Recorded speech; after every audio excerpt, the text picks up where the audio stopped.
When the skeletal remains of 22 years old, Caitlin Markham were found 2 years after she went missing in a wooded area in rural Cedar Grove, Indiana, 30 miles away from her Fairfield home. Authorities, who were initially racking their brains on what could have happened to her, then began to ask questions on who killed Caitlin Markham. Over the years, detectives did all they could to solve the mystery behind her murder, following every lead. Finally, after 12 years, the Caitlin Markham's cold case has been solved and her killer arrested.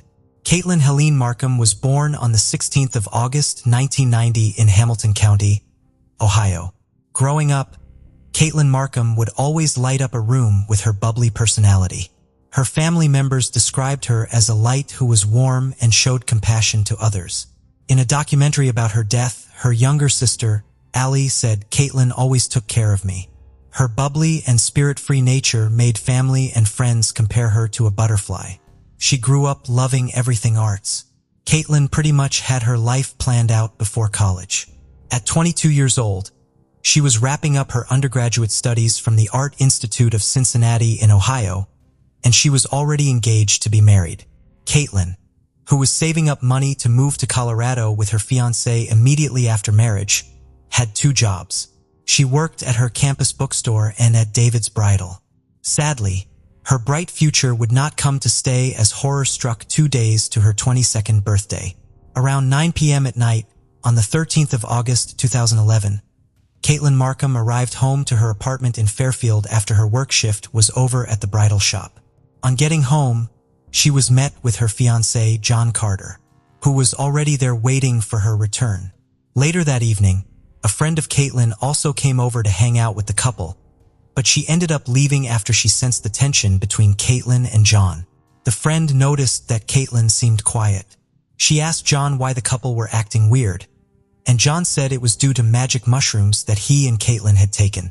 Later that evening, according to John Carter, he left Caitlin's condo to meet up with some friends for a bonfire at 11 p.m. Caitlin Markham, who stayed back home, was said to have been reportedly annoyed with John Carter for leaving. By the following day, Caitlin Markham had mysteriously vanished overnight from her apartment with no trace. Around 8 p.m., John Carter, who visited her to check if she was okay since she wasn't picking up his calls or replying his messages, called 911 and told the operator that his fiancée had gone missing. John Carter was heard saying, "My fiancée is missing. I can't find her anywhere. I saw her at like 12 o'clock last night. She stays in a house by herself, so I'm really nervous. Her car is still there. I had been trying to get a hold of her and I decided to go by her house and see if she was okay, and her car was still there. She would be at work right now with her car, which is why I'm like really freaking out." Officers from the Fairfield police then began an investigation into the case, searching for leads in Caitlin Markham's disappearance. Days after her disappearance, family, friends, and people who care came out in their hundreds, volunteering to search for Caitlin Markham around her home, her neighborhoods in Fairfield, the Art Institute, and the Tri-County Mall where she worked. But hours turned into days, days into months, and months into years. There was no sign of Caitlin Markham anywhere. Cell phone records showed she sent a final text that Carter reported in the early hours of August 14th, 2011, at 12:52 a.m. Since that moment in time, investigators found no signs of cell phone or credit card activity. The first set of suspects were her family and friends. Since John Carter was the last person to see her alive, the investigators questioned him about the night he saw her last. John told the detectives that the last time he heard from Caitlin was when he was at the bonfire night. He said, "Few minutes before 1 a.m. Caitlin had texted him a photo she liked that her boss had taken. When asked where he went after the bonfire, he told detectives that around 4 a.m. he went to his home, which he shared with his mother, and fell asleep. The next day, he said he sent Caitlin Markham a good morning text, but he never got a reply. By afternoon, Carter said unlike Caitlin, she still hadn't returned his text. By the end of the day, John claimed to have not heard from her, so he became worried and decided to go to her apartment to check on his fiancée. He said on getting to her house, her car was in the driveway, her dog was inside, but Caitlin was nowhere to be found. He was asked if he and Caitlin had been having issues in their relationship, to which he replied, "Not at all." However, Caitlin's friend, Michelle faced made a contrast to this. In fact, Michelle had told the media that Caitlin and John had a pretty heated argument just 2 days before her disappearance. According to Michelle, on August 12, 2011, John and Caitlin allegedly got into an argument about money issues. Despite their differences, the couple went to a festival at a nearby church that evening. According to Michelle, John and Caitlin's dispute spilled over onto the occasion. Caitlin eventually became upset and decided to leave the festival early. It's also conceivable that John and Caitlin made up before she disappeared. But as was already said, the couple appeared to be having some tension the next night as well. At Caitlin's condo, a friend chose to leave after getting the impression that the couple preferred to be by themselves. Many people at the time, including Caitlin's family, believed that John Carter had something to do with her disappearance. They disputed John Carter's claim that Caitlin's moody and unusual, quiet behavior on the night her friend came to visit was because he and Caitlin had consumed magic mushrooms. They reasoned that since the friend came over around 15 minutes after Caitlin got home from work, it is not possible that she would start experiencing the effects of the mushrooms that rapidly, even if she had taken them as soon as she entered her condo. Some people, however, have questioned whether Caitlin even consumed the mushrooms in the first place. It seemed odd that she would want to experience the effects of mushrooms if she merely wanted to relax at home after a long day of work. She had just arrived home and was exhausted. The bonfire was another peculiar element of John's story that several people thought was weird. On August 13th, at around 11 p.m., John claimed to have left Caitlin's condo to meet up with friends. He brought along a bag filled with Caitlin's documents, which he intended to burn at the bonfire. John clarified that Caitlin wanted to shred the papers rather than discard them, but she did not have a shredder. He then took the documents instead, intending to destroy them so she wouldn't have to worry about it. Although some people think this is an unusual justification for why he destroyed Caitlin's documents. At first, it didn't seem like too much of a stretch. It's possible that he really was doing Caitlin a favor by removing the papers from her house, because he admitted to the investigators that he frequently ran errands for her. However, some have generally questioned John's alibi. A handful of the friends John claimed to have been with that evening have provided contradictory accounts. Some others even assert that there wasn't even a bonfire that night, even though there was a lot of speculation regarding John. It seems that gradually, the focus of the investigation shifted. John Carter had frequently addressed Caitlin's issue in the media over the years, and he has maintained his denial of any participation in her disappearance. On the 16th of August 2011, 3 days after Caitlin's disappearance, John Carter mentioned being scared and concerned during one of the searches for his fiancée. In his words, he said, "I'm terrified. I'm absolutely terrified. I just want to find Caitlin and celebrate her birthday with her and go to Red Lobster like she was planning." He later stated that Caitlin was strong and would fight her way out if she is somewhere, and is in a worst-case scenario. However, the search for Caitlin came to an end when, after many days, she wouldn't be found. The case went cold for nearly 2 years until on April 7, 2013, when a couple who was reportedly looking for scrap metal came across what appeared to be a grocery bag containing a human jaw and a skull with hair still attached to it. The couple would immediately call 911. In order to identify the remains of the victim, a Franklin County, Indiana coroner, Wanda Lee, used dental records which ultimately confirmed that the remains were Caitlin Markham's. Her death was then ruled a homicide, but her cause of death could not be determined. When the news of her death got to her family, they were unavoidably devastated to find out that she had been a victim of a homicide.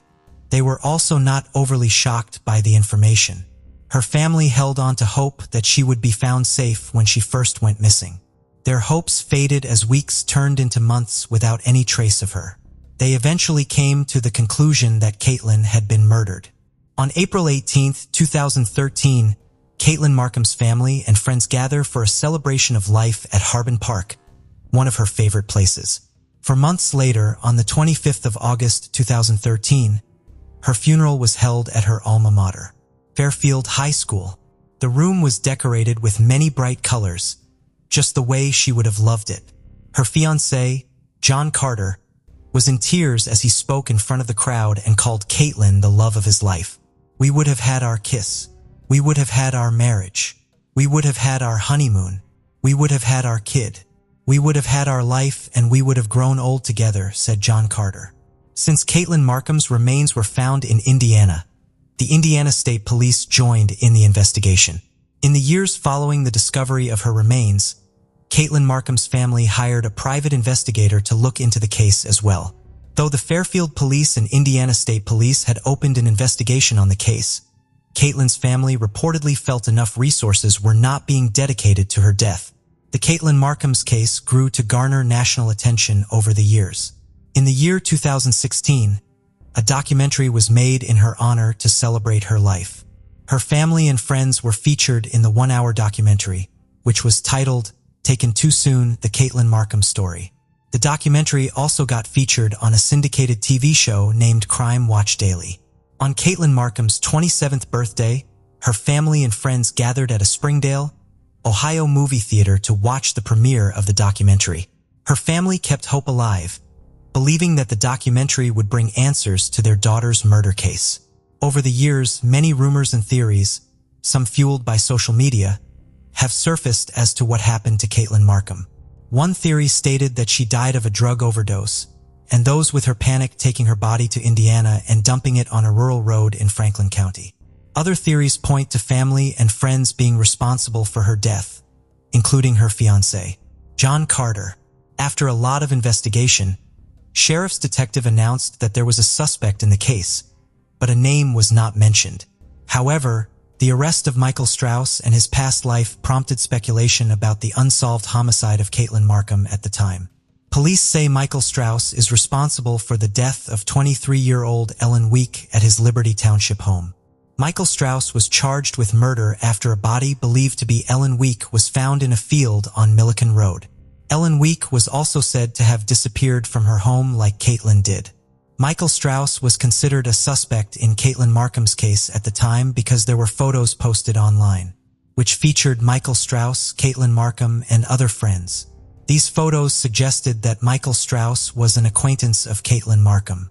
As the investigation progresses, Michael Strauss was never pinned as Caitlin Markham's killer, having exhausted all leads.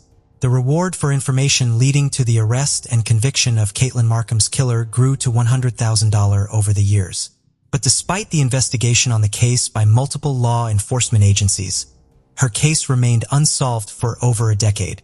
However, there appeared to be a break on the 17th of February 2023 when detectives arrested Jonathan Pomerton, a close friend to Caitlin Markham and a childhood friend to John Carter. Jonathan was arrested at his workplace, and prosecutors say he had lied in an interview in April 2022 during the investigation of Caitlin Markham's cold case. After a search warrant was filed for his home, investigators retrieved some incriminating evidence that suggested he lied in connection to Caitlin's murder. He was later charged with felony and perjury, and his bond was set at $50,000. Markham's father said Pomerton's arrest makes him hopeful, but he remains guarded as the case progresses. A month after Jonathan Pomerton was arrested for perjury, John Carter, Caitlin Markham's fiancé, was apprehended at his workplace as a suspect to her death. Investigators revealed discovering incriminating evidence at his home in Fairfield during a search. These evidence suggested John Carter as the suspect they have been looking for. John Carter appeared in court and pled not guilty. However, Butler County Prosecutor Mike G. Moser revealed new details in court about the discovery of Caitlin's body. He said there were a set of 3 or 4 sharp force wounds to Caitlin's left wrist. According to forensic report, the place where Caitlin Markham's body was ultimately found is probably not where the body was first deposited. During the argument for a high bond, Gia Moser read writings that he said detectives found inside John Carter's mother's home during a recent search warrant. John Carter had lived in his mother's home at the time of Caitlin's death. One of the writings says, "Deep down, I love her. You want to kill her. But I love her. She must die. You can't kill her. Yes, you can. No, yes, how do you talk me into all these things? I'm just that good. But you're bad. I know. How do I kill you? You can't. You're right. About what? Nothing." It was as if John Carter was fighting and conversing with a demon. Other documents revealed in court stated that John Carter suffers from PTSD and depression. John Carter was placed on a $1 million bond, but posted bail on the 4th of April, 2023. He stood in court wearing only an ankle monitor after his $1 million cash bond. He was allowed to face the judge unshackled. His trial date is set for June 2024, and he will remain out of jail during that time. After John Carter was arrested, Caitlin's dad, Dave Markham, said, "Dave thinks John Carter's arrest could mean he and Allie may finally have justice for their daughter and sister's murder." When a clown appeared in front of Marlene Warren's door and presented her with flowers and balloons, she didn't know that the clown was a killer with a gun hidden away in the costume. For over 3 decades, the case of the killer clown remained a mystery to detectives, Florida residents, and true crime enthusiasts all over the world. Marlene Warren was born on the 15th of April, 1950. When she turned 22, she married Michael Warren, who was 19 years old at the time. Marlene already had 2 children from her previous marriage, and Michael appeared to consider her 2 young sons to be his own. The couple grew together, working hard and making a name for themselves. They bought a number of companies, including a used car dealership for Michael. The family was able to maintain a reasonable standard of living because of their several revenue streams. Life for them was like a bed of roses, such that they could afford a 500-square-foot house in Wellington, Florida's upscale Aero Club neighborhood. Each of the homes in this area have their own runway and hangar, which enabled residents to fly their private aircraft whenever they like.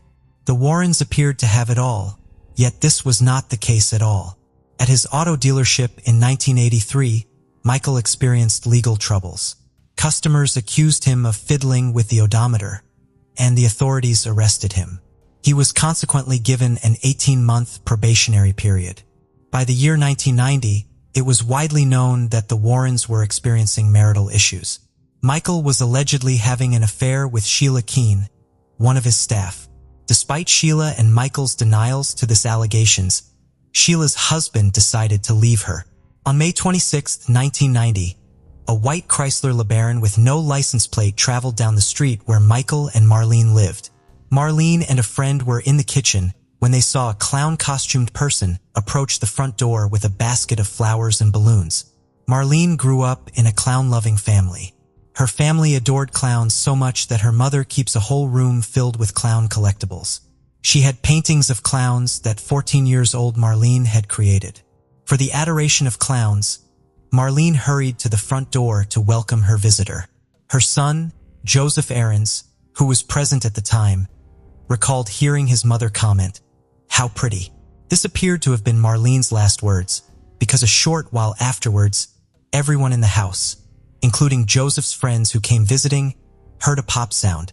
At first, they thought the noise was a balloon popping, but then they noticed Marlene tumbling to the ground. Now at alert, everyone sped to the door. The balloons and flowers were left behind as the clown nonchalantly made his way back to the white Chrysler LeBaron. Joseph tried to run after the clown, but he couldn't go as far because he had a cast on his leg. He, however, remembered screaming at the clown to turn around. The clown turned and gave him a wide-eyed brown stare. His face lacked any expression. The clown soon climbed the white LeBaron and sped off. The sole description offered by witnesses was that Marlene had been shot by a clown with brown eyes. Even the gender of the clown was a mystery to them. Joseph and one of his friends had tried to follow the clown in their own car, but they lost track of it. Marlene Warren was rushed to the hospital. It was determined that she had been shot twice in the face at point-blank range. She struggled to survive, but died 2 days later at the hospital. Detectives checked in with Michael Warren, who wasn't home at the time of the incident. Michael had a solid alibi. He got the terrible news while en route to a Miami racetrack with friends. He hastily went back home to offer comfort to the family. When questioned by the detectives, he provided as much information, cooperating with the investigation process. He was soon ruled out as a suspect. The authorities were perplexed. According to a spokesman for the Palm Beach County Sheriff, the killer clown case was the strangest thing he had ever seen in all of his 19 years working as a law enforcement agent. 2 hours after the murder, authorities got a solid tip. A caller who wished to remain unnamed suggested that the police should thoroughly question Michael Warren and Sheila Keene. Before the police could ask her any more questions, she hung up. Sheila Keene was in town at the time of the murder, but Michael was traveling with friends. Sheila claimed to have been at work, but in reality, she was a repo person for Michael's dealership. Her alibi wasn't exactly solid. A few days after Marlene Warren's killer clown case made headlines, 2 employees of the neighborhood costume store named the Spotlight reported a weird experience to the police. They claimed that one woman with chocolate brown hair came up to them just as they were about to lock up the store. She pleaded to be allowed inside. The employees informed her that they were closed and advised her to come back the following day. She, however, was persistent and informed them that she really needed a costume that evening. It was a strange request because it wasn't Halloween. It was almost Labor Day weekend. Regardless, the 2 employees were sympathetic and allowed her enter the store. She was claimed to have bought white makeup, a red nose, white gloves, an orange afro wig, and a clown outfit. Later on in the investigation, the 2 employees selected Sheila Keene from a lineup of photos and declared that they were fairly certain that she was the woman who showed up begging to buy a clown costume. The detective soon looked into the supermarket store that sold the flowers and balloons the clown had brought to Marlene's house. It was discovered that the supermarket was close to Sheila Keene's house at the time. Also, the supermarket staff selected Sheila from a lineup of photos. The white Chrysler LeBaron, the getaway vehicle, came into consideration next.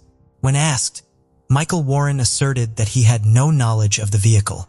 He claimed only Chevrolets were sold at his dealership, but Payless, his main rival, had a Chrysler LeBaron. Michael and Payless had a history of disagreements, especially over an advertisement that Michael's dealership ran that included the phrase, Payless, and was purported to be an attempt to confuse buyers. One time, a client from outside the area rented a white Chrysler LeBaron from Payless.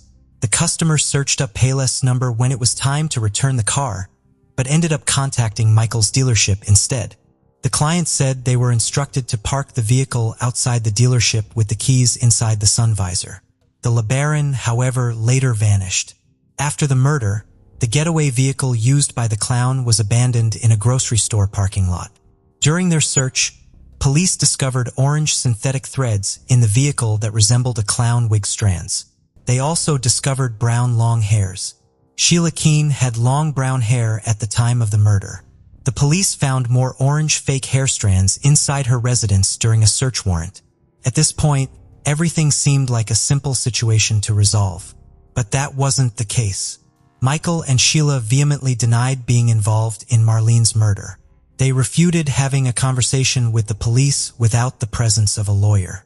DNA testing was just getting started in 1990, so the investigators' available evidence was circumstantial.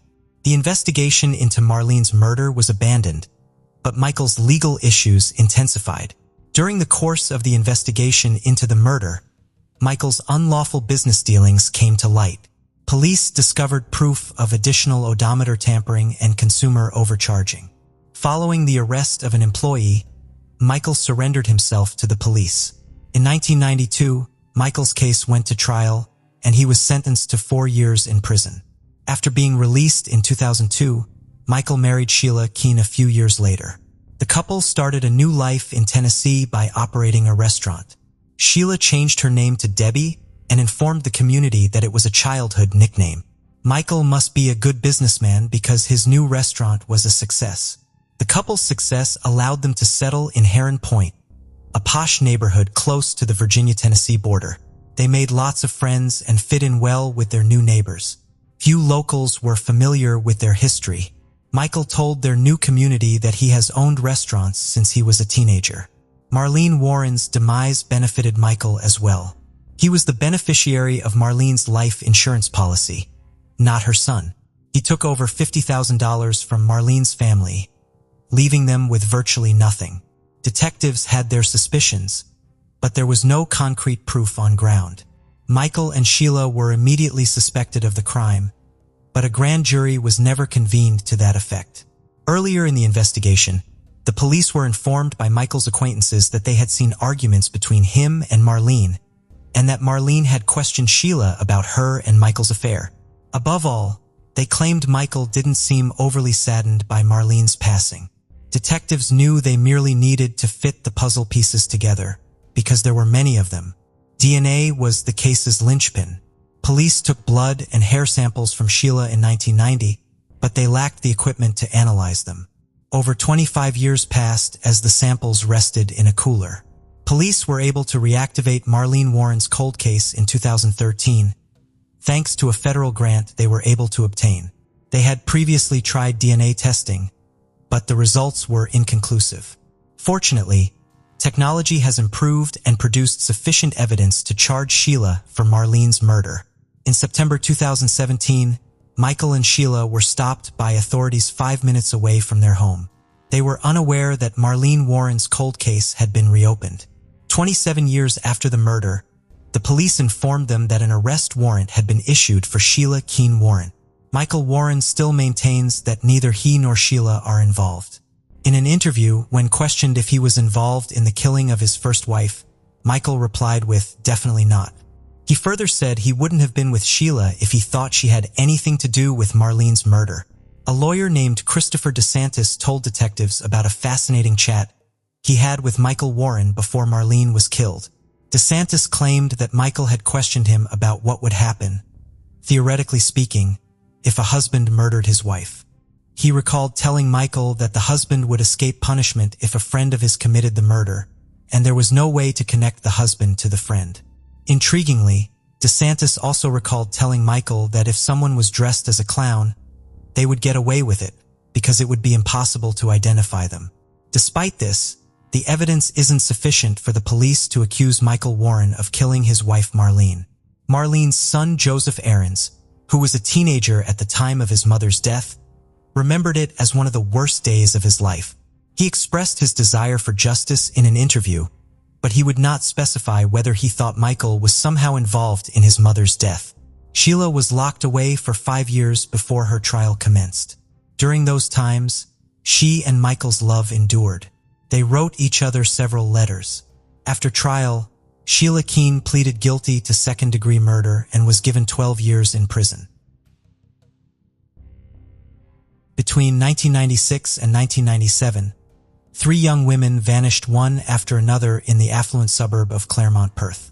Sarah Spears, Jane Rimmer, and Sierra Glennon, aged 18, 23, and 27 respectively, disappeared without a trace, sparking a mystery that would soon reveal a much darker truth.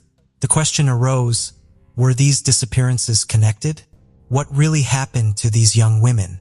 Claremont, situated in the western part of Perth, is bordered by Airline Street to the south, Alfred Road to the north, Lock Street and Bay Road to the east, and Stirling Highway, Congdon Street, and Stirling Road to the west. While predominantly residential, Claremont also boasts a prominent shopping center along Stirling Highway and the Claremont Showground in the eastern part of Lake Claremont. Additionally, the Claremont Showground and Claremont Oval, home to the Lake Claremont Football Club, can be found here. Stirling Highway is home to a bustling commercial district, particularly in the St. Quintins Avenue area, where various bars are also located. Notably, the Claremont Hotel on the Terrace and the Bayview Hotel are prominent establishments in the area. It is at the Bayview Hotel where one of Australia's most chilling cases unfolded between 1996 and 1997. Sarah Spears, born on September 12, 1977, grew up in a rural area of Western Australia. Her father, Don Spears, worked as a shearing contractor based in Darkin, a town in the state's wheat belt. When their children reached high school age, the Spears, like many other rural families, sent them to boarding school in Perth. Sarah eventually enrolled in Iona Presentation College, located in Mossman Park. After completing her education, she pursued secretarial school and secured a receptionist position at an engineering firm in Subiaco. In 1996, Jane Rimmer was living in a South Perth flat with her eldest sister, Amanda. They had a close bond, just like Jane had with her parents. Jane was born on October 12, 1972, to Trevor Rimmer and Jenny Rimmer. She grew up in Shenton Park and attended Rosalie Primary School and later Hollywood High School. While studying, She also worked part-time at a nearby deli. Jane had a passion for children, which led her to work as a childcare worker in Netherlands. She even worked as a nanny for a family in Esperance before returning to Netherlands. Tragically, it was during this time that she went missing after a night out with friends at the Continental Hotel on June 9, 1996. Sierra Glennon, born on November 20, 1969, had a different upbringing. She was raised in the affluent suburb of Mosman Park before moving to Perth at a young age. Sierra was born in Zambia to Irish parents, Dennis Glennon and Una Glennon. After graduating from University of Western Australia with degrees in law and Japanese in 1992, she secured a highly sought-after internship at the prestigious legal firm Blake Dawson Waldron. Started working there in early 1993. Described by her father as resourceful, resilient, and strong-willed, Sierra was known for her passion and great sense of humor. On March 15, 1997, she disappeared from Claremont. The backdrop of this case began on January 27, 1996, when Sarah Spears left Club Bayview in Claremont after a fun night out with friends. At 2:06 a.m., she made a call from a public phone booth to request a taxi to Mosman Park. However, when the taxi arrived at 2:09 a.m., Sarah was nowhere to be found. Witnesses reported seeing her waiting alone near the intersection of Sterling Road and Sterling Highway. The following day, there was no word from Sarah to any of her loved ones. This was highly unusual considering her strong bond with family and friends. After Sarah's sister failed to hear from her following the night of January 27, 1996, her family reported her missing, prompting the Major Crime Squad of Western Australia to take on the case. The circumstances surrounding Sarah's disappearance were concerning. She had called for a taxi at 2:06 a.m., but by the time the taxi arrived at 2:09 a.m., she was nowhere to be found. What could have transpired in those mere 3 minutes? Within 48 hours of her vanishing, the Major Crime Squad began their investigation into Sarah Spears' case, leaving no stone unturned in their pursuit of leads. They were desperate for any information that could provide an update or shed light on Sarah's disappearance. Unfortunately, their efforts yielded no results. Sarah remained missing, and her case gradually grew cold, leaving the crime department without any leads to follow. There was no physical evidence, no CCTV footage, and not a single reliable witness to provide the authorities with crucial information regarding Sarah Spears' vanishing. However, just 4.5 months later, another young woman went missing from the same area of Claremont. On June 9, 1996, 23-year-old Jane Rimmer, a childcare worker, was last seen at the Continental Hotel in Claremont after a night out with friends. She disappeared while walking home on a street in the vicinity. The Major Crime Squad began to notice a pattern emerging: the disappearances of young women from the Claremont area. This realization prompted them to conduct a thorough investigation within the neighborhood.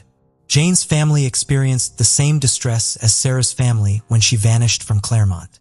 Like Sarah, Jane had a close relationship with her family and maintained regular contact with them. Even though she had moved out of her parents' house, she maintained a close and loving relationship with them. Every weekend, she would return to her family's home to enjoy Sunday lunch together. Jane's parents adored her, and their affection was evident in her personality.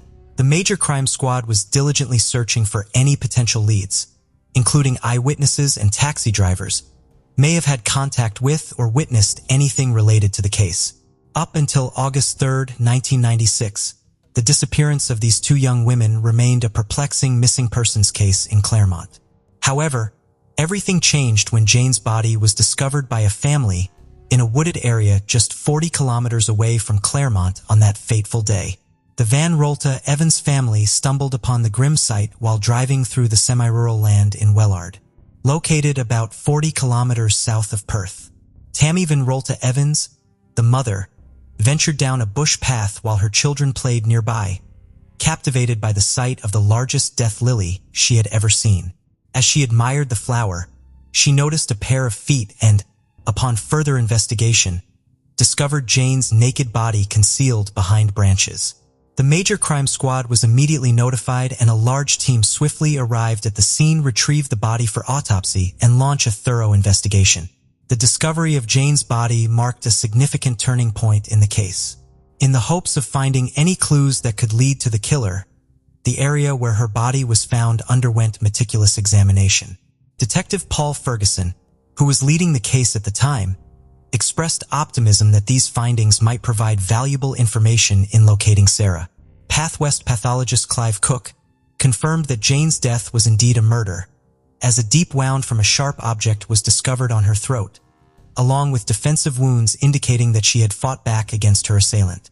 Furthermore, despite the severe decomposition of the body, the forensic department could not find any evidence of sexual assault. To investigate the case, the Western Australian Police formed the Macro Task Force. They found a telecom knife less than a kilometer away from the crime scene on Woolcote Road, which turned out to be the murder weapon.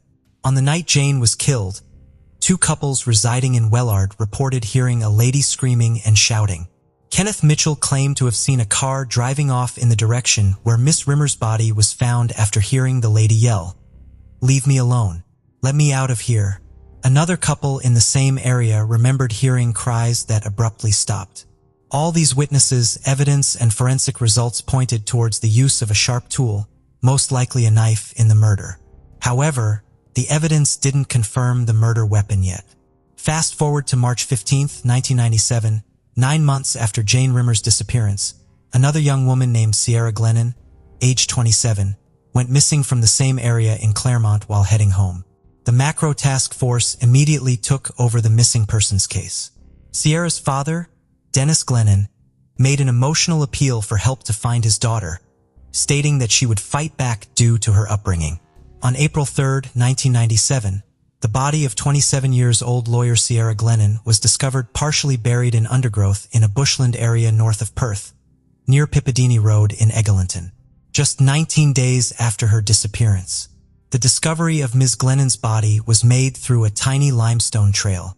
Former senior pathologist Karen Margolies noted that Ms. Glennon's body was found fully clothed, but her black skirt appeared to have been pushed up around her waist. Ciara Glennon, adorned with an array of jewelry, including a gleaming gold chain bracelet, earrings, a watch, and even a navel ring, met a tragic end. Her life was abruptly halted when an unknown object struck her skull, leaving her momentarily stunned. The wound on her throat mirrored that of Jane Rimmer, connecting the two cases. Forensic analysis revealed that fibers found on both Miss Glennon and Miss Rimmer were identical, further strengthening the link. Additionally, DNA discovered beneath Ciara's fingernails was believed to belong to the killer. Her battered skin and cracked thumbnail hinted at a valiant attempt to defend herself against her assailant. Shocking photographs of the crime scene unveiled a chilling sight: damaged trees with severed branches serving as a macabre burial ground for Miss Glennon. As the investigation unfolded, it became evident that Ciara's disappearance was the handiwork of the same culprit. The Macro Task Force, now driven by desperation, was determined to apprehend the perpetrator and prevent another tragedy. Among the primary suspects, Lance Williams stood out. The task force closely monitored his movements as he aimlessly roamed the streets of Claremont in his car on a Sunday afternoon. His peculiar behaviors, such as driving around past midnight and circling the Claremont region multiple times, raised suspicion. Moreover, his tendency to offer women rides added a disturbingly sexual element to the case. As the media and news agencies swarmed around him, Lance faced direct questions. He vehemently denied being the serial killer, but readily admitted his innocence. The police were curious to know how Lance Williams' life had changed since he became a prime suspect in the Claremont serial killings. He admitted that it had been a distressing time for him and his family. However, despite their doubts, the police realized that Lance was not the man they were looking for. Their attention then turned to Perth's taxi drivers, as the women were last seen in situations where they may have taken taxis. One driver claimed to have picked up Sarah the night before she disappeared. To eliminate suspects, all registered taxi drivers in Western Australia underwent extensive fingerprint and DNA examinations. As a result, stricter criteria were implemented and licenses were revoked for 78 drivers with criminal histories. The police searched tirelessly for months, but unfortunately they found no concrete evidence to lead them in the right direction. In 2004, after 7 years of unsuccessful investigations, the police considered disbanding the Macro Task Force. However, they decided to wait for an independent review of the case before making a final decision. The review involved experts from Australia, the UK, and a psychological profiler. Would this review provide the breakthrough they desperately needed, or would the case eventually fade away after years of investigation? The Special Task Force, with the help of the country's top forensic experts, made a breakthrough in the case when they discovered a crucial piece of evidence. In 2008, they analyzed a sample from Glennon's fingernails using the Western Australia database and found a match with a victim who had been assaulted and left alive at a cemetery in 1995. This revelation, along with the fact that the experts had access to all the evidence, including blue polyester fibers found on the deceased, provided them with a clear direction to follow. Professor Barkley, the forensic expert on the task force, explained that their goal was to search for connections between previous cases in the Western Australia police database and the Claremont murders. This review was crucial in uncovering new leads and evidence that had previously been overlooked.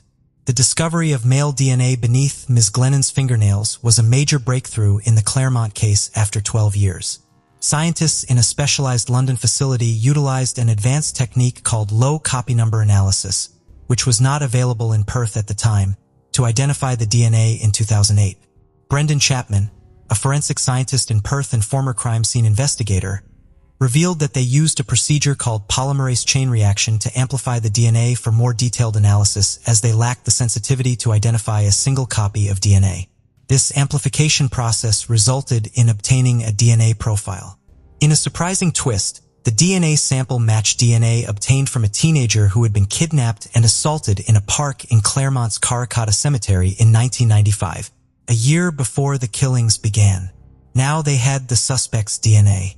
Detectives meticulously examined cold cases to determine if the murderer had been involved in any previous crimes. In 1988, a horrifying incident took place in a quiet Huntingdale house in southeast Perth. A young 18-year-old girl was attacked while she lay in her bed. This sent shockwaves through the community.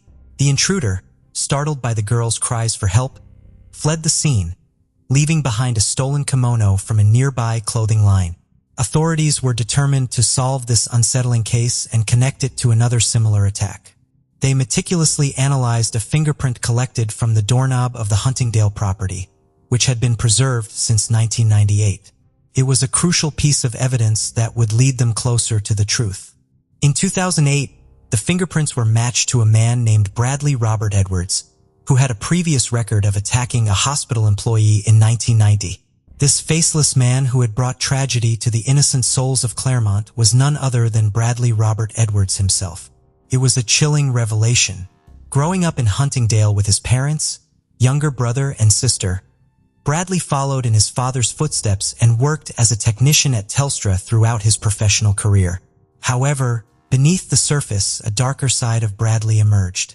He became a peeping Tom, starting with stealing undergarments, a disturbing habit that would escalate over time. Bradley's first encounter with the law occurred before he got married. While working on a Telstra project at Hollywood Hospital, he attacked a woman named Wendy Davis in 1980. Approaching her desk under the pretense of needing to use the restroom, Bradley suddenly grabbed Wendy from behind and forcefully pulled her towards the restrooms. Wendy fought back, delivering a powerful kick to her assailant. Surprisingly, Bradley apologized and released her. The police swiftly arrived and arrested Bradley, leading to a court order for him to undergo therapy for 12 months. Despite this incident, Bradley managed to keep his position at Telstra and even received a promotion shortly after. He cited his fiancée's pressure to get married as the reason behind his actions at the time. They tied the knot shortly thereafter. Bradley, at a young age, settled down in a location close to his parents' home in Huntingdale. However, their marriage didn't stand the test of time. Bradley's wife felt neglected due to his excessive focus on his computer. Eventually, she started dating a male friend who moved in to assist with their expenses. In 1996, she left the house with her new boyfriend. Around the same time, Sarah Spears mysteriously disappeared. A few months later, Bradley's ex-wife contacted him to inform him that she was pregnant with her new partner's child. Shortly after that, Jane Rimmer went missing. Sierra's murder occurred when Bradley ended his relationship with a woman he had been seeing in early 1997. The discovery of significant DNA matches prompted an undercover operation to collect Edwards' DNA.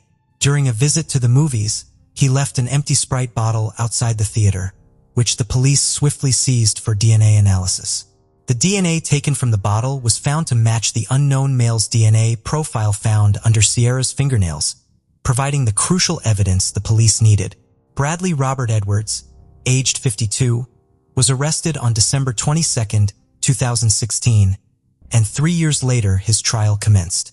Due to the high-profile nature of the case and the disturbing evidence involved, the prosecution requested a judge-alone trial, which was granted on November 25, 2019, with Judge Stephen Hall presiding over the murder trial in the Supreme Court. While the defense argued that the evidence had been compromised in the lab, it was undeniable that Bradley's DNA was found under Chiara's fingernails and matched the stolen kimono he left at the crime scene. The Telstra work vans played a crucial role as key pieces of evidence. Edwards, a technician at the time, was accused of committing the offenses using corporate vehicles after hours. A security guard who frequently witnessed the telecom van stopping at the Karrakatta graveyard without any apparent reason, both before Spears' 1996 disappearance and after the 1997 incident, confirmed this. Carmel Barbagallo, the prosecutor, presented evidence from a period between 1995 and 1997 where a man driving a Telstra station wagon would approach women and offer them rides. This evidence was submitted as part of the Telstra Living Witness Project case. The fact that the blue polyester fibers found at the crime scene on the bodies of Jane and Sierra matched the Telstra station wagon owned by Bradley further solidified his direct connection to the murders. From April 1996 to December 1998, Edwards operated a Telstra-branded white VS Series van, which was located and seized on the day of his arrest. The defense argued that these fibers could have come from another source or vehicle not listed in the Western Australia crime database. However, it was revealed during the hearing that the carpet fibers found in the back of Edwards' car matched those found on both Rimmer's and Glennon's bodies. Bradley's defense team claimed that Ms. Glennon's fingernail samples, taken throughout the inquiry, were contaminated due to Bradley's DNA being present in the lab since the 1995 assault. Attorney Paul Jovic cross-examined several scientists from Perth's Path West facility, where the DNA was tested, regarding their procedures. Jovic even speculated that Edwards may have been in the lab. Nevertheless, the prosecutors were able to disprove these arguments with the help of the right witnesses and a series of well-structured pieces of evidence. After 7 months of hearings and over 200 witness depositions, the trial concluded on June 25, 2020. Following the conclusion of the trial, Judge Hall took a moment to gather his thoughts before delivering his decision regarding Bradley's detention. It was a tense moment, as the expiration date of Bradley's time in jail was approaching rapidly on September 24, 2020. Ultimately, Edwards was found guilty of the murders of Jane and Sierra, but not of Sarah Spears. In a lengthy 619-page written verdict, Judge Hall expressed that while it was highly likely that Bradley was involved in Sarah's disappearance, there was not enough evidence to directly link him to the crime. As a result, Bradley was sentenced to life in prison with the possibility of parole after 40 years, with the date set for December 23, 2020. Judge Hall also acknowledged the grim reality that Edwards may never leave prison alive. The chances of him passing away behind bars were deemed to be quite high. However, despite the severity of Bradley's sentence, it is crucial to delve into the psychology of the criminal. Ms. Barbagallo argued that understanding the timeline of the crimes and Bradley's behavior is essential in comprehending the emotional distress he experienced in his personal life. This timeline was presented in court during the trial. The incident at Hollywood Hospital occurred shortly after Bradley discovered that his ex-girlfriend had been unfaithful to him in the 1980s. In 1994, his first wife began an extramarital affair. Due to Bradley's increasing emotional distance and excessive time spent on his computer. By January or February of 1995, her lover had moved into their marital home. The Karrakatta assault case was reported in the same year, shortly after Sarah Spears' disappearance in 1996. Tragically, just a few days after his wife left him, Jane vanished and was later found murdered. Shortly after this devastating event, Bradley learned that his estranged wife was pregnant with a child, fathered by the same man she had left him for in 1996. In the latter half of 1996, Bradley entered into an intimate relationship with a woman who was significantly older than him. However, this relationship came to an end in March 1997, coinciding with the disappearance and murder of Tiara Glennon. The prosecution argued that no further murders were committed after Bradley met his second wife in April 1997, just 1 month after Kiara's tragic death. Bradley's state of mind during the crimes in Claremont becomes evident when examining this timeline of events. The pain of losing a child is immeasurable, and the parents and family members of the victims endured years of suffering.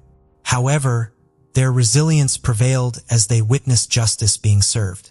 Despite Sarah Spears' body remaining unfound and Bradley adamantly denying the murder, court recognized him as the perpetrator. Unfortunately, due to a lack of evidence, justice for Sarah's murder could not be fully achieved. Nevertheless, the unwavering dedication of forensic science and the police department in this case shines through, bringing justice to the innocent souls brutally taken by this killer. In a time when faith in our justice system wavers, this case stands as a beacon of hope, reminding us that morality and principles still form the foundation of our system. The skeletal remains of a woman were discovered on December 12, 1994, off Tom Hicken Road in Sugarloaf Township, Luzerne County, Pennsylvania, during a mining reclamation project. A state worker found her, noticing that her skeleton was scattered between the top and bottom of a coal bank. She was found above ground with no signs of burial. A foreign metal fragment was found in her lower jaw. Authorities arrived at the scene and determined that the remains belonged to a female who was approximately 5 feet 1 to 5 feet 4 tall. It was estimated that she was between 34 and 47 years old at the time of her death, which was believed to have occurred between 6 months to 2 years prior to the discovery. Despite extensive efforts, including comparisons and leads, the woman's identity remained a mystery due to the condition of the remains, making it impossible to determine the cause and manner of death. A facial reconstruction was created in 1996 after studying her skull. The sculpture was widely circulated in the media in an attempt to identify her, leading to her being known as Sugarloaf Jane Doe. Unfortunately, the case remained unsolved for years. In 2021, authorities released a computer-generated likeness of the unidentified victim and offered a reward for any information.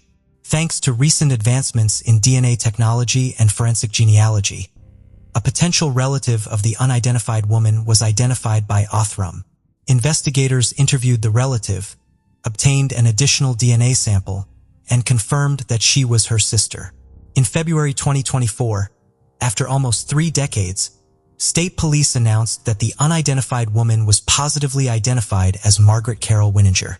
She was born on September 5, 1948 in Hazleton, Pennsylvania, and lived with her family in Northeast Philadelphia until she went missing in the early 1990s. Margaret attended West Hazleton High School from 1965 to 1966 and served as a maid of honor at a wedding at Our Lady of Grace Church in 1968. In 1965, her parents went through a divorce and her father had been employed as a greenskeeper at Valley Country Club. Following her high school graduation, her sister enlisted in the Women's Army Corps. Although the identification of Margaret provides some resolution, the investigation into her unfortunate demise remains ongoing. The state police are appealing to anyone who may have had any interaction with her in the Luzerne County region during that period to step forward and share any relevant information. Friday, November 25, 2022, Thanksgiving weekend, 6:58 a.m. Riverside, California, a small cul-de-sac in Price Court. It was a quiet morning that Friday. Most families were still asleep, having enjoyed great food and company the previous evening. Thanksgiving. The weekend for most would be more of the same, eating well, relaxing, and spending time together. Just before 7 a.m., a red Kia Soul parks up in the area and a man wearing a tan-colored trench coat, a black fedora and face mask, carrying a black duffel bag and a plastic bag. Gets out. He walks around the area for a while, standing outside a house for a moment before going back to the car and driving off. He does the same thing twice. One of the neighbors thought it looked so weird. She called the Riverside Police's non-emergency line to report the license plate. But whoever it was hadn't actually done anything, so all they could do was make a note of it. 2 hours later, 9 a.m., Michelle Blandon was just on her way out of the house when she got a call from her mother, Sherry. Sherry was panicked and talking fast. She said that a detective was in the house and wanting to talk to her 15-year-old granddaughter, Michelle's niece. He said something had happened near the school and it was very urgent that he get hold of her. 65-year-old Sherry lived in the home with her husband, 69-year-old Mark, a volunteer high school softball and baseball coach, her daughter, 38-year-old Brooke, and Brooke's 2 young girls. Everyone's minds were racing. Had the teen done something wrong? Was she in trouble? Was he going to take her to the station? Sherry said it was just her and Mark in the house as Brooke had taken her girls out. The officer said he would have to wait until they came home and interview everyone separately. It seemed really serious. Michelle was baffled and worried but reassured her mother it was probably nothing and to try and stay calm. Sherry asked the detective if it was okay for Brooke's other daughter to get dropped off at Michelle's house while they sorted everything out, and he agreed. All everyone could do was wait until the teen came home with Brooke. The detective told Sherry that he needed to talk to the adults first, and the teen would have to wait in the car once she got there, along with both hers and Brooke's phones. Michelle's heart started to beat fast, and the anxious feeling she had was growing. None of this felt right or normal, not even close. Michelle knew her mom wouldn't have opened the door for anyone, let alone let someone in. He was an officer, he had a badge and the authority to go in, and everything would be fine. A few minutes later, Brooke arrived at her house to drop off her niece, and Michelle watched as Brooke and her 15-year-old daughter drove off to Price Court.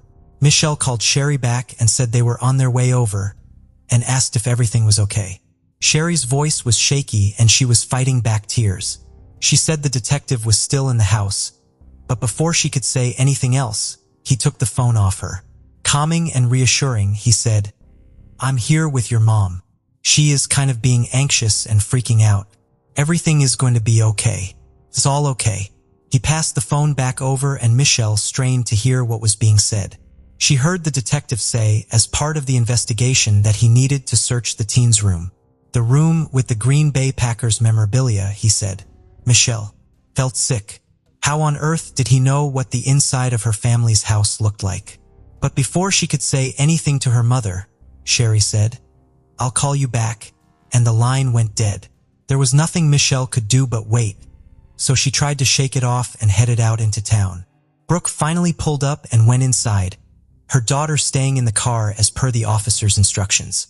A short while later, Michelle sent a text to her mom asking for an update. She got no reply. 11:08 a.m. 911 dispatchers received a call requesting that a welfare check be carried out at Price Court. A couple of residents were concerned as they had watched a man leaving a house with a much younger girl who was very distressed. She had no shoes on and was subtly trying to mouth words at people watching, although they couldn't tell what she was trying to communicate. The pair walked towards a red Kia Soul which was parked on someone's drive. The same person's drive, in fact, that had reported the car's license plates just a few hours earlier. As the pair approached the car, the owner of the house opened the door and shouted at the man that he couldn't park there. The man was very apologetic and said he was leaving. He opened the back passenger side door and the girl got inside. He then walked around to the back door on the driver's side and put the black duffel bag inside. As he turned around, the neighbor saw some red spots on his clothes, which looked like blood, but she couldn't be sure. Although the girl wasn't physically forced into the car, something was very troubling about the situation. Before the man shut the doors, the girl quietly whispered, "Help me," and the car sped away. Michelle, who was still out in town, then got a Facebook message from a neighbor of her parents. "Please call me ASAP," it read. A few minutes later, more calls came flooding into the Riverside Police Department. A house was on fire at Price Court. It was Mark and Sherry's. Michelle jumped in the car with her husband and they started heading across town. She was calling her mom, dad, and sister repeatedly, but no one was picking up. Price Court, authorities were now there and tackling the blaze. The windows were starting to smash because of the heat and the roof was caving in. As firefighters made it inside, they found the bodies of Mark, Sherry, and Brooke lying closely together near the front door. They all had plastic bags over their heads and were bound and gagged. They were already dead, and their neighbors watched in horror as they were pulled from the home.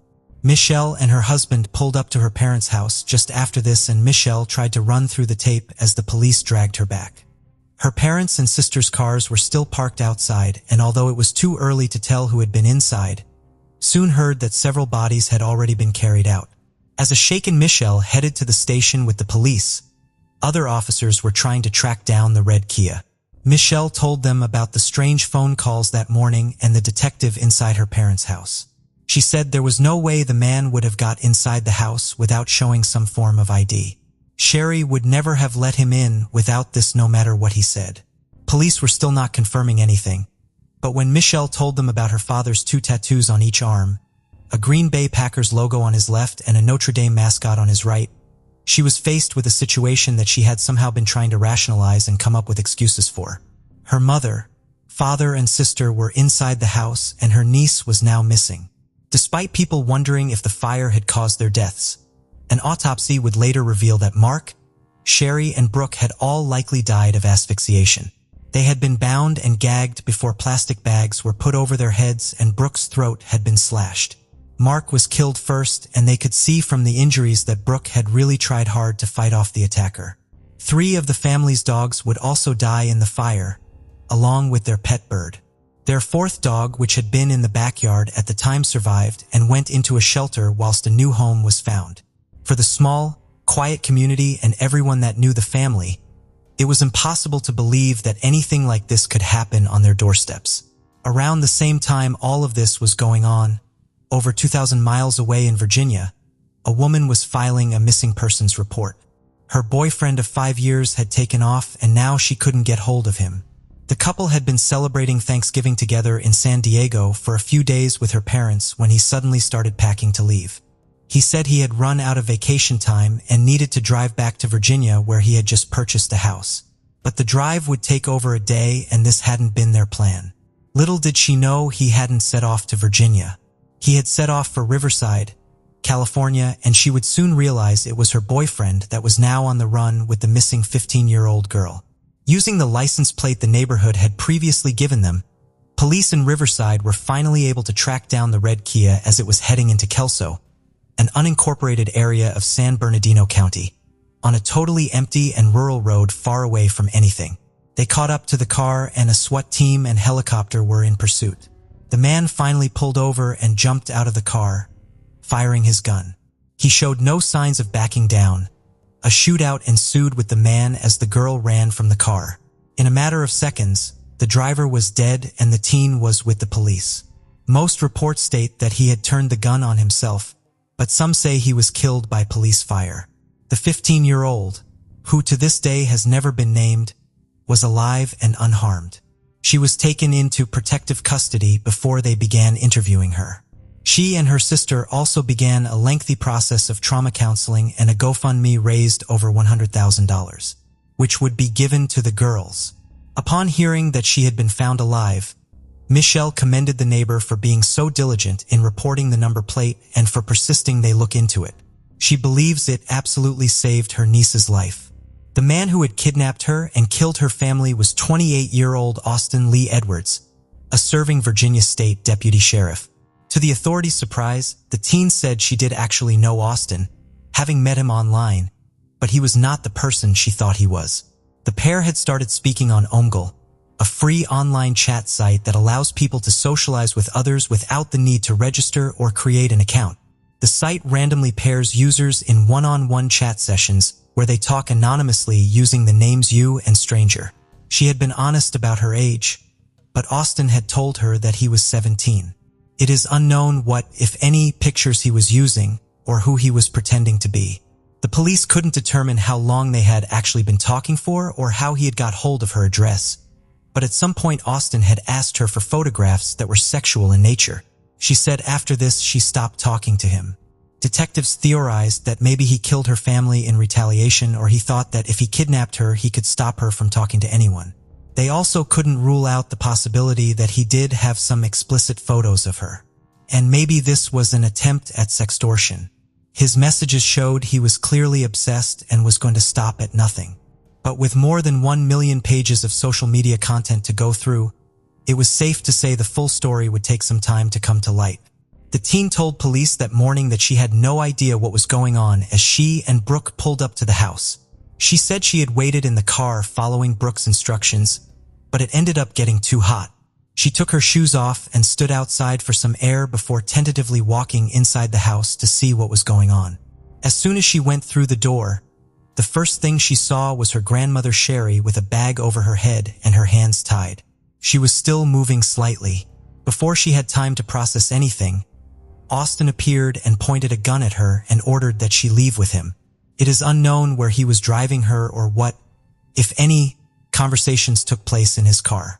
And Austin was now dead and couldn't answer for himself. So who was he and what did they know about him? 28-year-old Austin Edwards had joined the police academy in July 2021, and after graduating a year later, he went to Henrico County within the Richmond Division of Virginia. He resigned from the department after a couple of months, but no reason could be given for him leaving as it was not in his personnel file. A month after leaving, Austin was still associated with the Washington County Sheriff's Office and stepped into the patrol division as a Virginia State Deputy Sheriff.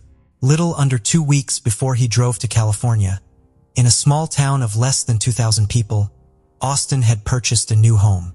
Neighbors said he was friendly and they felt safe around him, knowing he was a police officer, feeling a certain level of protection from him. Austin spent a lot of time blacking out all the windows in his home, but less than 10 days after moving in, Austin Lee Edwards, the Winnicks and their pets would all be dead in another state. As the investigation was unraveling, over in Washington, one woman was scrolling aimlessly on Instagram when she landed on a picture that made her freeze. It was a photo of Austin. Not only was the story his face was attached to horrific, she had her own story from years ago. She had met Austin on Omega 2. He was 20, she just 13, and he had groomed, stalked, and harassed her for years. She almost threw up when she saw him. I read the whole story and it made me feel disgusting, she said. Seeing everything that had happened to the Winnick family over in California, the now 21-year-old took her story to the police and was able to offer up almost 4,000 messages between the pair from years ago. Austin had started off sweet and chatty, and she told him right away that she was 13, but this did not deter him from talking to her. He soon started asking for nude photographs and told her he loved her. He often spoke about hurting himself as a way of release. On one occasion, he insisted she join him on Skype. I can't yet, she told him. Why's that? He replied, because my mom, she said. Kill her. I'ma give myself a black eye, okay? He replied, listen, there's no obstacle that's gonna stop us from being together if that's what we both want. It doesn't even matter if you're 14 and not technically allowed to do shit yet, he said. She eventually cut ties with him, but this didn't stop him trying to get hold of her. Another thing that the messages brought to light was something serious that had happened in 2016. 2 weeks after the teen had told him she didn't want to talk to him, Austin had been detained for psychiatric evaluation after threatening to take his own life and kill his father. Police had been called to the home by Austin's dad, Christopher. They found him trying to restrain Austin on the kitchen floor, which was covered in blood, and Christopher had bite marks all over his arms. Police pulled out a taser, but Christopher said he could handle it, still trying to protect his son. Eventually, Austin was handcuffed, strapped to a stretcher, and checked into a hospital. He said he had had an argument with his girlfriend and was lashing out, his girlfriend being the 14-year-old who was trying to get away from him. Despite blocking him on every account, he made new ones and always found a way to reach her. The harassment went on for years until she was 18, when it all abruptly stopped. It is unknown whether this coincided with meeting the 15-year-old online, but investigations show the timings match up for this to be a possibility. Upon sending him to a mental health hospital in 2016, the judge said there was a substantial likelihood as a result of mental illness, He will, in the near future, seriously harm himself or suffer harm. The incident also prompted the judge to strip him of his gun rights. Under Virginia law, anyone who was held on a temporary detention order and later admitted to a treatment facility is not allowed to buy or possess a firearm until that right has been restored by the courts. His gun rights were never restored. On his application to the academy, Austin disclosed that he had voluntarily checked himself into a mental health facility, which meant he had to undergo a mental health evaluation and exam. He failed. Austin used his father, a close friend, and his Virginia State Police field training officer as references for the academy, and despite the failed evaluations and the fact the court had taken his gun rights away, he was still accepted. The Virginia State Police deliberately buried the results of this mental health examination, did no further examination into this aspect of Edwards' application, and hired him, notice said. The interim police chief for the Aurora, Colorado Police Department and a nationally recognized policing expert said, "I'd have to ask a lot of questions about why he's moving so quickly. That's pretty unusual for someone to go through academy and all of a sudden turn around and leave." He said most departments would be unlikely to hire Austin after such a brief work history unless he enrolled in their own police academy. With all of this coming to light, Michelle and her family wanted answers, but they weren't getting any. The Washington County Sheriff said, but the Virginia State Police said he didn't ever display any red flags. He was the nicest person and loved helping people in his job. They said he had no reprimands, no complaints, no instances of use of force levied, no internal investigations, and no disciplinary investigations. Michelle said that not one department ever apologized or even acknowledged them for a period of time. Eventually, Virginia State Police would issue a statement and say it was an isolated incident, adding, he wouldn't have been hired. Riverside Police Chief Larry Gonzalez said, "It's disturbing. It's disgusting. Anybody in the law enforcement community, we hate that person more than anybody because it's a reflection on us. This is yet another horrific reminder of the predators existing online who prey on our children. If you've already had a conversation with your kids on how to be safe online and on social media, have it again. If not, start now to better protect them." After all of these failings were highlighted, Governor Glenn Youngkin requested a full investigation be carried out by the state's watchdog agency. An agreement with the watchdog agency later allowed Virginia State Police to investigate themselves. Michelle and her family filed a notice of intent to sue in relation to the hiring process of Austin and the failures that had ensued. She said, "Want to know why this person was able to get hired by not one, but two agencies and given a firearm when he couldn't legally buy one?" Her attorney said Austin's employers demonstrated negligence, gross negligence, negligent and gross negligent hiring, breach of mandatory duties, and other violations of Virginia state law. They argued that the family's damages exceeded $100 million. Even though Austin is now dead and cannot give anyone any information, police say they are continuing to look into his past, his laptop and his phones to determine if he has any more victims and piece together more of his story. But with so many pages of messages from only two people so far, police say they could be unraveling things for years and might never know the full truth. Mark, Sherry, and Brooke, along with their beloved pets, died in the most frightening of ways, terrified and trying to protect each other. Michelle said they all lived and loved selflessly. Mark was dearly loved by the kids he coached, and he left a big impact on many, with some saying he shaped their futures and what they wanted to do when they were older. He would always make sure he checked on them from time to see if everything was going well for them in college. The school paid tribute to him as well.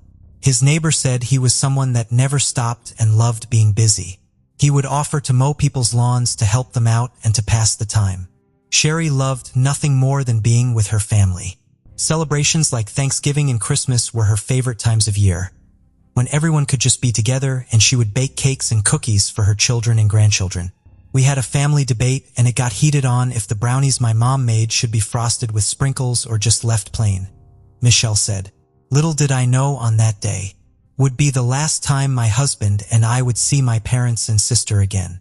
Brooke was a single parent, and Michelle said her biggest joys in life were watching her two girls grow and collecting Starbucks cups. Michelle laughed. Brooke was telling everyone that her daughter had joined the color guard at school, and nothing made her prouder than watching her. For the girls and Michelle who were left behind, it is impossible to imagine how they must find each day. Celebrations such as birthdays, Christmas, and Thanksgiving will never be the same, and what should be such a happy time to be with each other will always serve as a painful reminder of what was taken from them. In a touching tribute, Price Court in Riverside was ceremoniously renamed Winnick Court and is placed next to the Winnick's home. Mark's nephew and godson said, "Mark and Sherry's pride and joy were their kids and by extension their grandchildren. You never saw them beam so brightly than when they were around their family." 20-year-old Heather was the oldest daughter of South Carolina natives Terry and Debbie Elvis. Extremely close to her parents and younger sister, her father later described the relationship saying, "We've always been a tight-knit family, where everybody does for everyone else." Heather had an especially close relationship with her father, and she communicated with him daily via text message, always fiercely independent. When she graduated from St. James High School in 2011, and wanted to move out of the family home to share an apartment with her best friend Brianna Worrellman, Terry and Debbie supported the decision fully. At the age of 20, Heather was working hard as a waitress in a Scottish-themed restaurant named the Tilted Kilt in Myrtle Beach, and was studying cosmetology to achieve her lifelong dream of being a full-time beautician. Her younger sister Morgan said of her sister's life goals, as well as being known for her creativity and ambitious streak, Heather was very popular and well-liked around town because of her warm, carefree, and positive nature. When people talk about Heather, they smile because she was so full of personality, a friend of Heather said. Another spoke lovingly of her, saying, "I would describe Heather as outgoing, free-spirited, loving life. She always wanted to live to the fullest." By the early summer of 2013, Heather had been sharing an apartment with her best friend Brianna in Myrtle Beach for around a year, and her studies and life were going great. However, this would all change when a chance meeting in the Tilted Kilt would ignite a chain of events that would end in tragedy. On a warm day in June, Heather was working the day shift in the bustling restaurant. She took orders, bussed tables, and chatted with patrons as usual. While bringing trays back into the kitchen, Heather bumped into 37-year-old father of three, Sidney Moorer, a local maintenance man who ran a small business, fixing malfunctioning kitchen appliances in the Myrtle Beach area. The pair got chatting and Heather was instantly smitten. Tweeting from her account, Moonchild, Heather hinted at her new crush on the maintenance man, saying, "I got a taste for men who were older." By the end of July, she had posted a number of sexually suggestive messages on social media, directed it to the guy who builds things at my job. Heather also often pointed out Sidney Moore to her friends and co-workers, telling them, "That's the guy." Sidney loved the attention from Heather and started to turn up at the restaurant more often to talk to her. And the pair were often seen giggling together in the kitchen whenever Sidney was called in to work on the appliances. By July, the relationship may have gone from an innocent crush to something more serious when Heather put out 2 status updates a minute apart on Twitter, hinting at a possible affair between her and Sidney. "Baby did a bad thing," she wrote, "and I'm in way too deep, but watch me get deeper." Most of Heather's co-workers were, by now, well aware of the 20-year-old's affections for Sidney, and rumors began to circulate about the pair's affair. One of Heather's co-workers later said, "Heather was made fun of a lot, and she was called multiple names by girls we worked with. One day, 2 of the girls decided to call the Tilted Kilt and pretend to be Tammy, Sidney's wife. In August, the rumors were seemingly substantiated when Sidney started hanging around the Tilted Kilt on his days off, often bringing Heather coffee and bagels or waiting around the back of the restaurant in his vehicle for Heather to finish her shift. The pair also began talking more openly with friends about the love affair, with Sidney even going so far as telling acquaintances he was considering employing Heather as a full-time nanny for his children when he and his wife possibly moved to Florida in the future.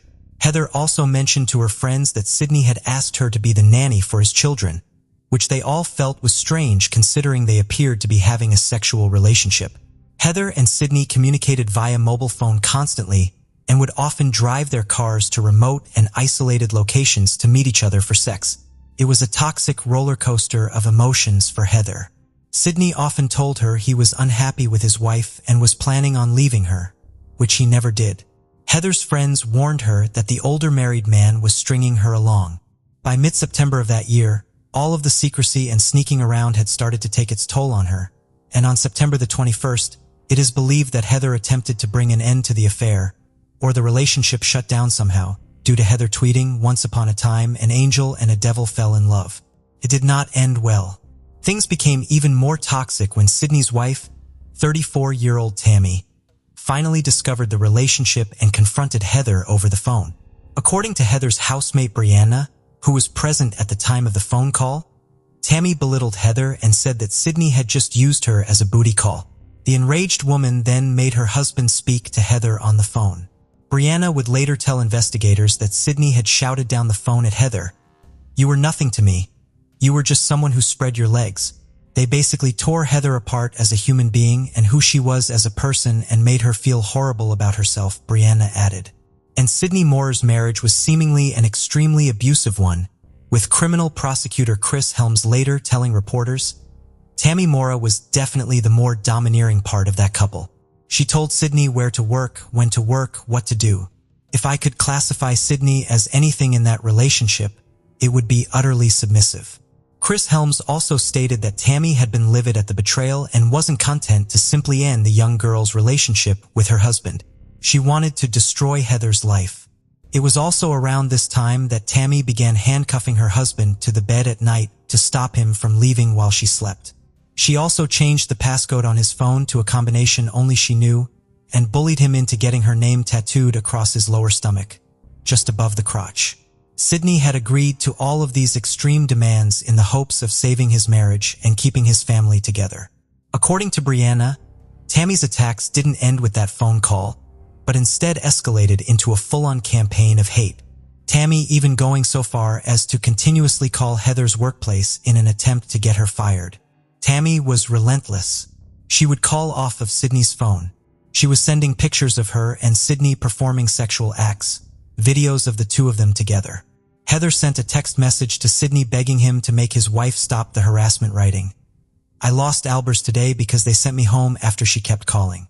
Heartbroken and devastated by the way she had been treated by the man she had fallen in love with and terrified by the constant attacks and harassment from his wife, Heather desperately tried to get her life back on track. She even started attending church again with best friend Brianna.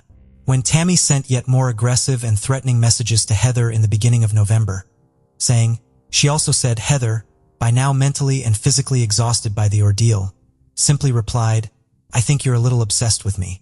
I'm nobody you need to worry about anymore." Heather couldn't understand why Tammy wouldn't just leave her alone. The relationship with Sydney was over and she just wanted to forget about it all. Towards the end of November, just over 2 weeks after the last threatening text messages from Tammy, things finally started to look more positive for Heather. Sydney and Tammy had taken their 3 children on a 3-week road trip across California with their newly purchased Ford F-150 truck. With the Moores gone, Heather felt like she could momentarily relax and breathe again. There would be a reprieve from Tammy's constant harassment. That wasn't the only positive thing happening in Heather's life at that time too. She had managed to secure her dream job in a beauty salon as a makeup artist and was scheduled to start work just before Christmas. She was absolutely elated and couldn't stop talking about it with all of her friends and family. Heather was also extremely worried about something that had potential to make the whole situation with the Moores much, much worse. At the beginning of November, Heather, as well as her co-workers at the Tilted Kilt, had started to notice the 20-year-old gaining a significant amount of weight in a very short amount of time. Heather was extremely concerned that she had become pregnant by Sydney. Worried, sick, and frightened, she decided to take a pregnancy test at the restaurant with the help of her manager, Jessica Cook, who later told police that Heather was terrified of Tammy Moore. The pregnancy test came back as an error, however, and Heather remained unsure if she was carrying Sydney's baby or not. Heather's best friend later said, Heather had taken a pregnancy test while at work. I want to say it was at the beginning of November, and she at that time wasn't sleeping with anyone else other than Sydney. Despite all of her worries, by the winter of 2013, Heather, ever the optimist, decided it was finally time to move on with her life and start again. She hoped to find a new relationship, a happier and healthier one, and so she agreed to go on a first date with a man she had only been talking to for a short while, but who she had a really good feeling about, Steve Scaraldi. On the evening of December 17th, Heather and Steve met at around 10 p.m. and decided to drive around Myrtle Beach to check out the local Christmas illuminations in town. A little while later, they decided to head to a nearby parking lot where Steve taught Heather how to drive his manual vehicle. Heather excitedly sent a text message to her father and Brianna with a smiling photograph saying, "Just learned to drive stick. I'm a pro." After, Steve would later say that the pair had agreed to meet again for a second date. And then he dropped Heather off at her apartment in Carolina Forest at around 1:15 a.m. At around 1:45 a.m., Brianna, Heather's best friend, received a worrying phone call from Heather. She was hysterically crying and she said, "Sydney called me. My heart dropped because I was like, I thought we were past this." I said, "Why'd you answer?" And she said, "Because it wasn't his number." She told me that he said he had left his wife and that he was sorry and that he wanted to see her and be with her. And I got angry and said, "Don't do it. You're finally moving on with your life. You're happy again. You're yourself again. Why don't you sleep? Sleep on this and we'll talk about it first thing in the morning." And with that, the friends said their goodbyes. The following day, on the 19th of December, local police were dispatched to investigate a suspected abandoned vehicle, a green Dodge Intrepid, parked haphazardly on an isolated and remote riverside area named Peachtree Landing, approximately 8 miles away from Myrtle Beach and on the Wacamo River. The stretch of riverfront was used as a landing area for small boats and was located at the bottom of a long and lonely stretch of road that rarely saw traffic. The car was locked, but police ran the vehicle's number plate through their registration system and came back with the name of the owner. The green Dodge Intrepid was registered to Terry Elvis, Heather's father. Terry Elvis was relaxing at home and watching television on the living room sofa when police officers knocked on his door to notify him about the discovery of the Dodge Intrepid. Confused and not being able to contact his daughter on her phone, he agreed to accompany the officers to Peachtree Landing to find out what was going on. When he spotted Heather's car parked unusually in the isolated area, he was shocked, but not initially concerned. He unlocked the vehicle with a spare key he had, allowed the officers to search it. He recalled, "I thought the car might have been stolen because of the way it was parked. Maybe somebody took it and left it there," he said. "It didn't really hit me, where's Heather?" Until the officers started looking through things. When the police couldn't locate Heather's purse, keys, or cell phone within the Dodge Intrepid, her father began to worry. He tried calling her again on her mobile phone, which appeared to be switched off, and then attempted to locate her at the Tilted Kilt, but was told by staff that she wasn't there and wasn't scheduled to work until the next day. Terry instantly knew that something was wrong. "This is totally out of the ordinary," he said. "Heather's never done anything like this before. Something's wrong." The Horry Police Department didn't think Peachtree Landing and the vehicle were crime scenes initially, as there was no broken glass, no signs of a struggle, and no blood in the area.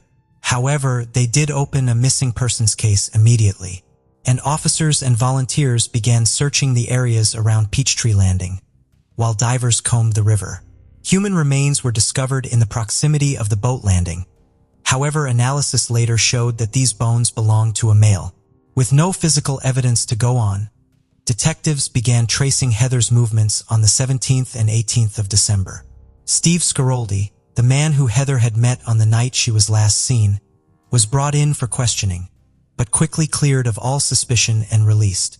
To the shock of Heather's family and friends, who were putting out heartfelt and emotional pleas for information, as well as rewards, in the immediate aftermath of Heather's disappearance, Tammy Mora immediately jumped on social media to continue her hate campaign, publishing on Facebook a long diatribe that began, "While Sydney cheated on me in the months of September-October with a psycho whore who has since went missing." On December 20th, after being tipped off about the volatile love affair between Sydney and Heather by Heather's roommate Brianna, as well as a number of employees at the Tilted Kilt, police detectives brought Sydney in for questioning. Sydney was evasive and standoffish from the onset of the interviews. Sydney denied being anywhere near Peachtree Landing on the night of the 17th or the morning of the 18th. He insisted he hadn't had any kind of contact with Heather at all and, strangely, insisted he was driving around in his truck with his wife Tammy at the time to have sexual relations in public, which the pair had recorded on their phones. The experienced detectives felt that he was lying, they just needed the proof. When they began to examine Heather's call history and phone records, they got their first real breaks in the case and began piecing together her last known movements and how Sydney featured in those. On the morning of the 18th, just as Brianna had described, Heather had received a telephone call from a number she didn't recognize. She didn't recognize the number because it was placed from a public payphone. That telephone call lasted approximately 5 minutes, and Heather had frantically attempted to call the number back numerous times, starting from 1:35 in the morning. Heather dials the payphone back 9 times.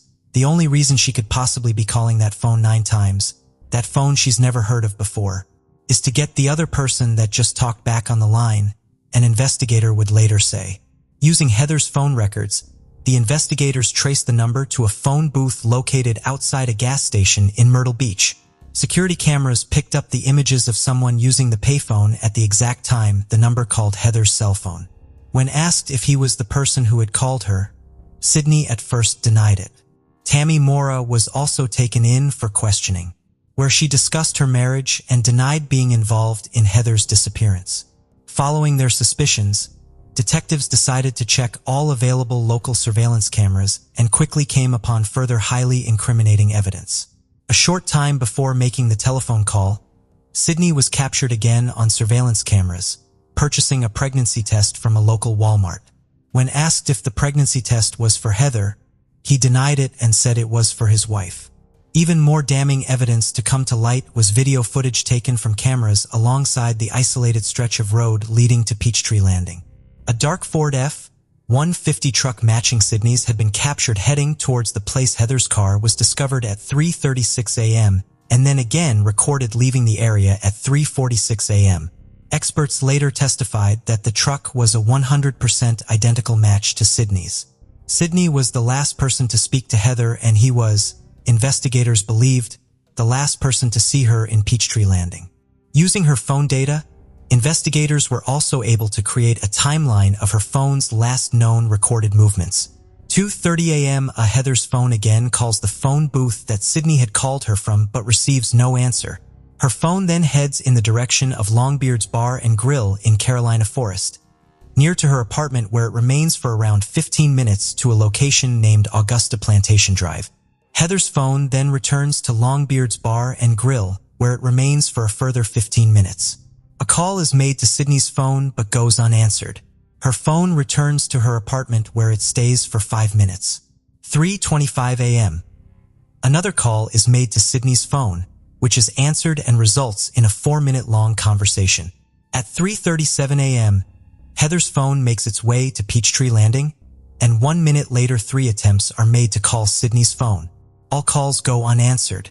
3:41 a.m., another unsuccessful attempt is made from Heather's phone to reach Sydney's. 3:42 a.m., Heather's phone is apparently switched off. The location data coinciding with the surveillance images captured of Sydney's truck heading towards Peachtree Landing were extremely incriminating. Even more incriminating evidence came to light after investigators obtained a search warrant for the Moores' home. The Moores had suspiciously disposed of their home surveillance system on the 20th of December and installed a new one on the 21st.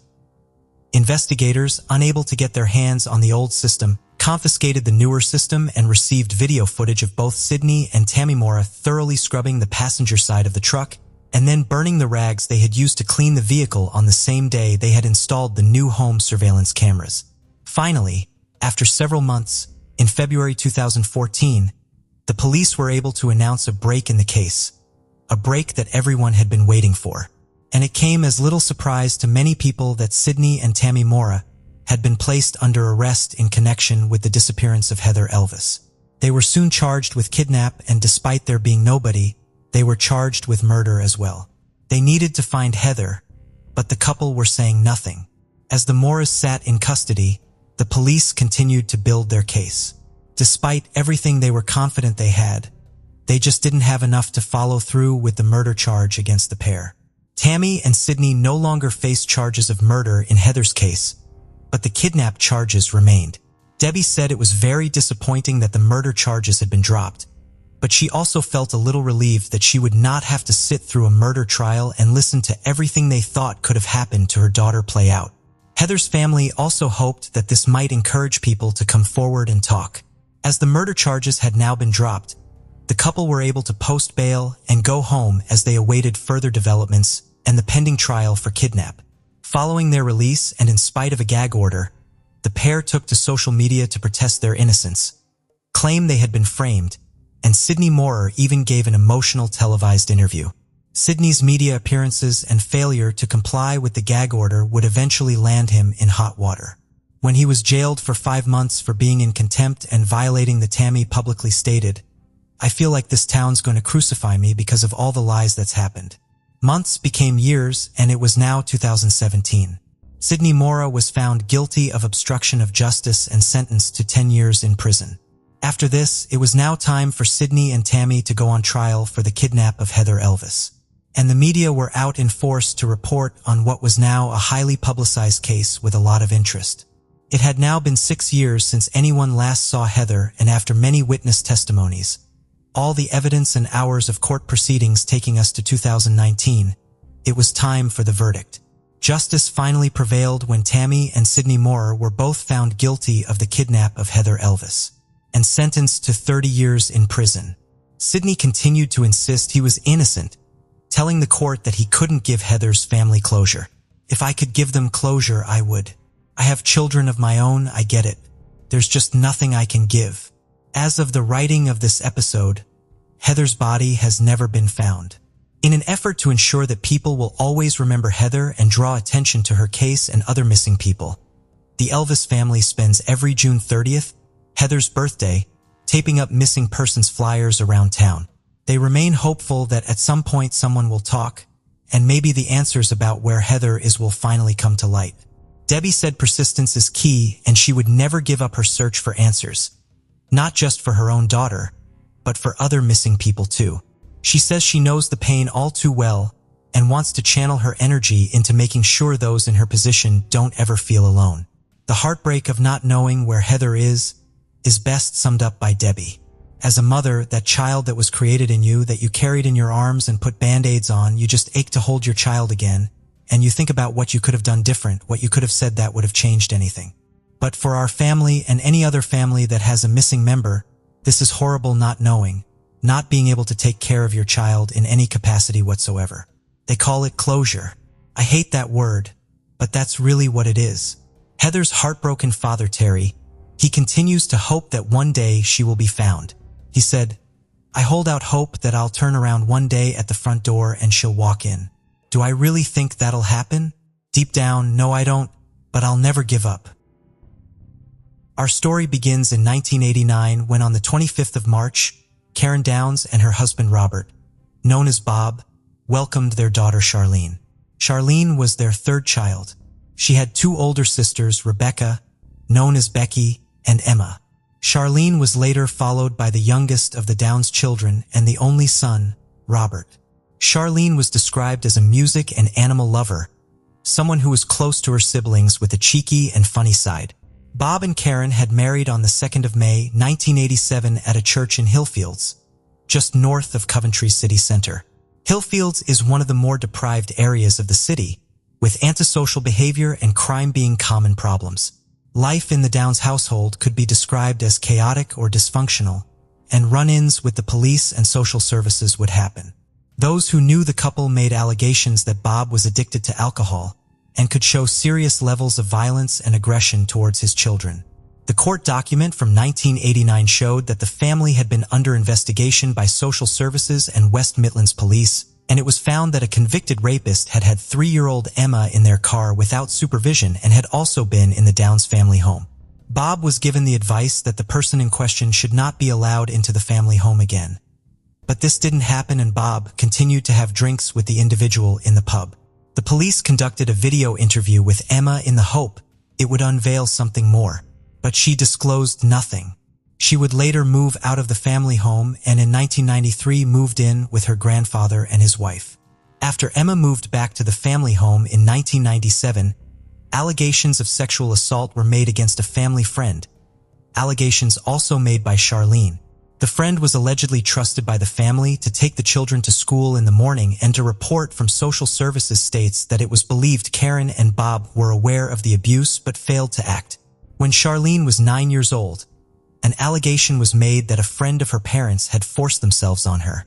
Now, at the risk of the children being removed from the home and taken into the care of social services and the potential prosecution for neglect. In 1999, the family moved out of Coventry and up north to Blackpool. For many, Blackpool brings back memories of the illuminations, arcades, and ice creams on the beach. During the day, the piers, promenade, and beach are full of tourists looking for some time away.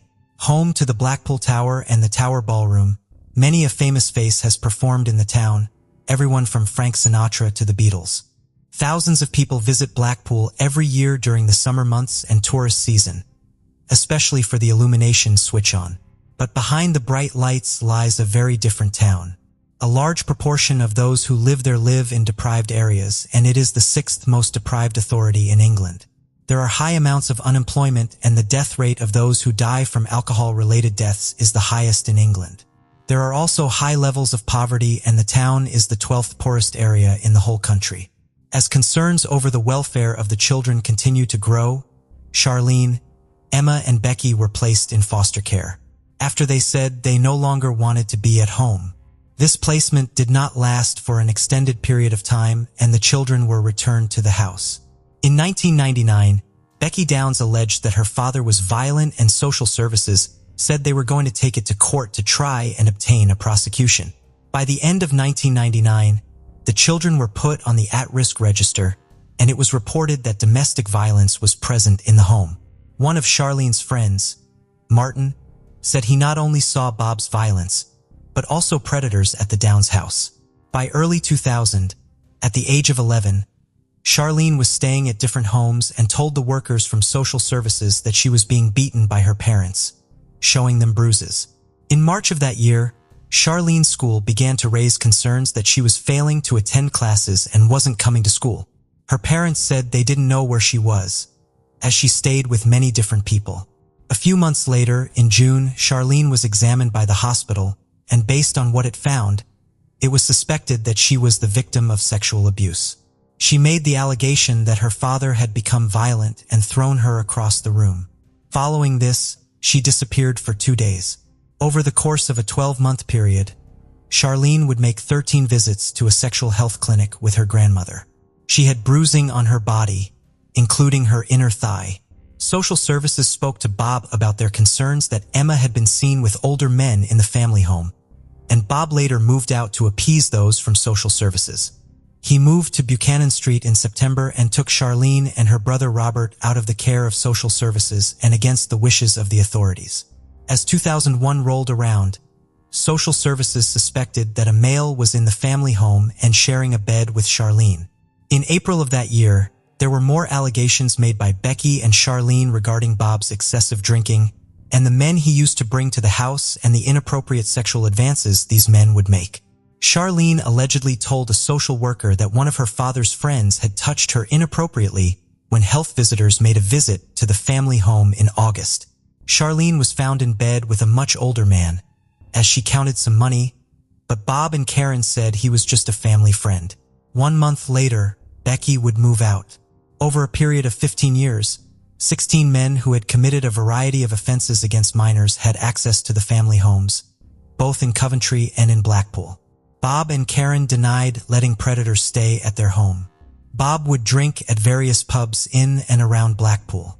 During one of his visits to the pub, he met a man called Ray Monroe, and he invited him back to the house. Ray Monroe would end up staying at the property. Monroe is a convicted sex offender with 4 counts of sexual assaults against young girls, and he was sentenced to 4.5 years in prison. Karen and Bob said they were unaware of this and only found out when the details came out in court. They said they believed he had raped an ex-girlfriend, information which did not stop them from allowing him into their home.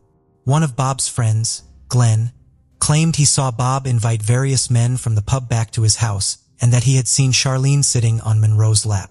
He said he voiced his concerns about seeing this and said that it wasn't right. In 2003, Charlene visited a walk-in health center 3 times.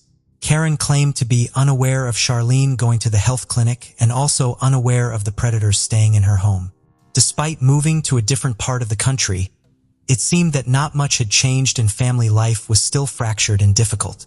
November 3, 2003.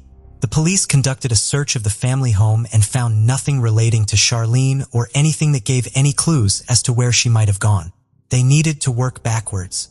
What follows is a timeline of what is believed to be Charlene's last known movements, although the details of this remain debated and there are differing opinions as to where she went that night. As part of this documentary, we went to Blackpool and met with Renee Crompton, who runs the Justice for Charlene Downs campaign. She walked us through the route that Charlene is believed to have taken that night. This timeline is also compiled using the timeline issued by Lancashire Police. But again, it's important to remember that the details do differ. The 1st of November 2003. At 3:25 p.m., Charlene and Becky were walking down Bank Hay Street to get to the Coral Island Arcade. Charlene's friend Tasha corroborated this and said she had seen her there too. According to the police timeline, Charlene returned to the family home before going back out later in the evening. It is believed that Charlene and Becky went to the McDonald's close to the promenade later that evening. The pair then headed to Church Street and walked up it at around 6:45 p.m. It's alleged that they met with Karen Downs as she handed out leaflets for the restaurant she worked at, which was located on Church Street.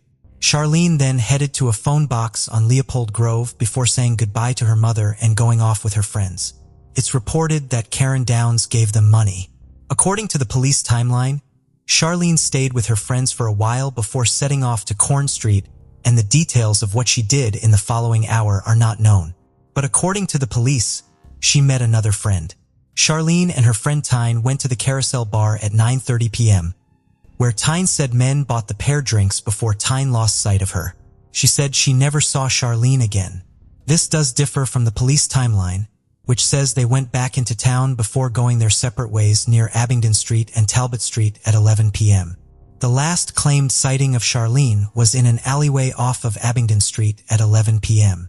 This alleyway is somewhat notorious in Blackpool, various takeaways back onto it, and young girls in the town would often use the alley to go into the shops via the back doors, later returning with things like money and cigarettes. Charlene had been expelled from school, and as she was now lacking in structure and routine, she would spend more time in the town center and in the alleyway. As the investigation continued, there was no sign of Charlene Downs. Missing persons posters were put up and people were hoping for any news of her whereabouts. But the investigation soon stalled, and the leads were proving fruitless.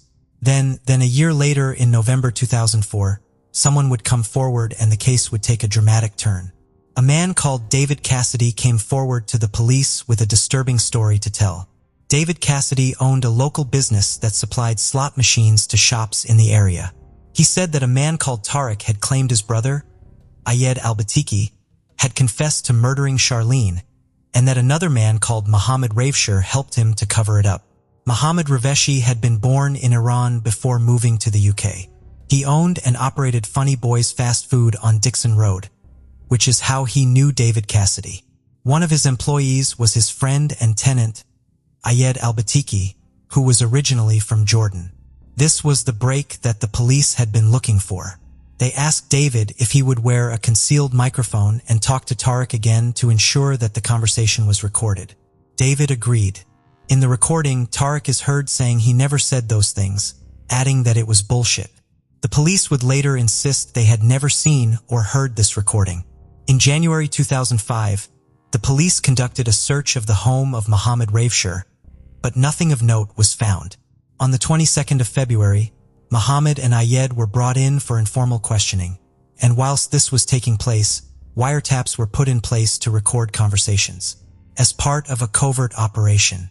During the operations, Mohammed could be heard speaking to somebody about David Cassidy. They joked that he should be killed and then turned into a kebab. Mohammed's friend says, "You have a kebab shop, sell it." Mohammed laughs and replies, "Yeah, make a fake little kebab." While the police were conducting their covert operations, a woman whose identity is protected said she had gone into Funny Boys for a coffee after having a few drinks at another establishment. She said she had then woken up in the upstairs flat. She was on a bed with no clothes on. She could not recall how she had come to be in the flat or why she was naked. She said she quickly got dressed and ran out of the building down the alley. She stated she heard a man calling out to her and asking her to come back. When she looked back at him, she said he was holding some money in his hand. She went to the police to report the incident, and the police allegedly told her that the person responsible was Ayed Al-Batiki, and that he had raped her and filmed it. The woman also claimed that 2 police officers, Jan Besant and Don Fraser, asked her to make claims that she couldn't be sure were true.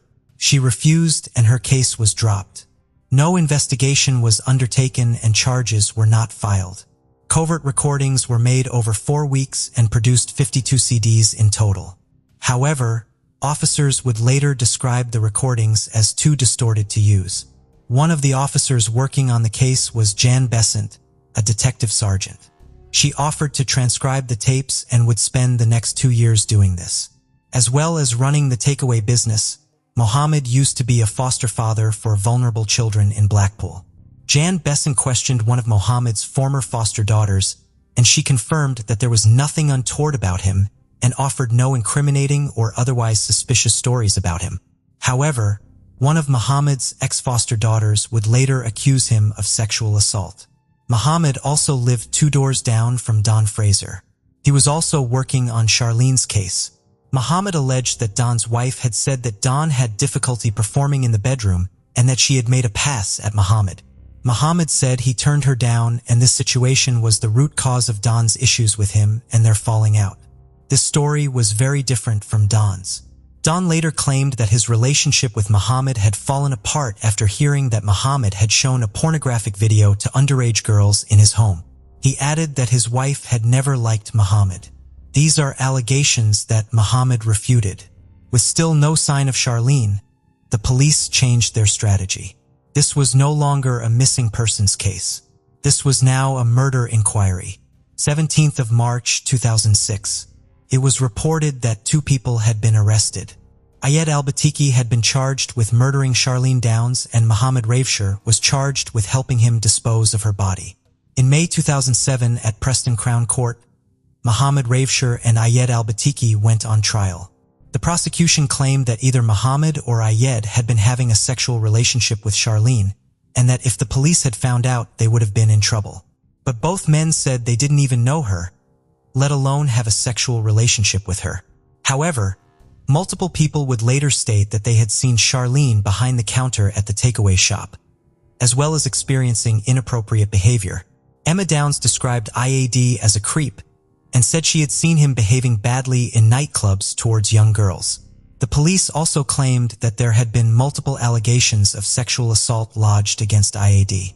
Mohammed's house had been searched extensively, carpets and floorboards were removed, and the property was gone through with a fine-tooth comb.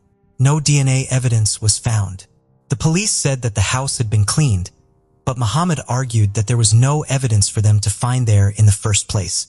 The defense requested that the audio recording of the conversation between David and Tariq be submitted, only to be told it couldn't be found.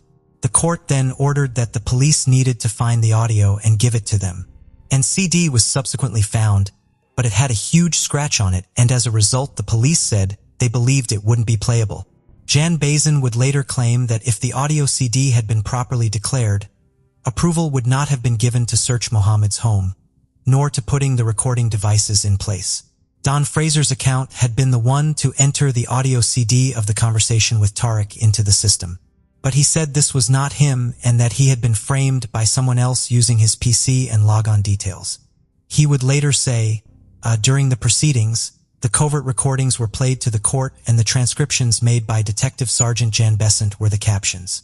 Claims were made during the trial that after Charlene had been murdered, her body had been dismembered and put into kebabs in the takeaway, and that her bones had been crushed up and put into the grouting. There is no evidence for either of these things happening. This narrative has been pushed and repeated when discussing Charlene's case in spite of the lack of evidence to back it up, reducing Charlene to nothing more than a cruel urban legend. After the defense and prosecution presented their cases, it was time for the jury to deliberate. After 49 hours of discussions, they had failed to come to a verdict. As a result, the jury was formally discharged. On the 15th of September that year, a memorial was held for Charlene, which was funded by the far-right British National Party. An inquiry was also set up by the Independent Police Complaints Commission, and it found that the investigation into Charlene's disappearance was handled unprofessionally. This led to 2 officers facing disciplinary action, and one of them subsequently being cleared of any wrongdoing. In April 2008, a retrial was ordered, but this would soon come to a grinding halt and later totally collapse. The Crown Prosecution Service, upon re-examining the evidence, found that there were serious issues with the evidence presented, that they had grave doubts about how reliable some of the evidence was. The covert recordings were criticized for their poor quality, and the accuracy of the transcriptions made by Jan Besant was described as low. Mohammed Raveshi's lawyer John Bromley Davenport said that Detective Sergeant Besant was not qualified to listen to and transcribe the tapes.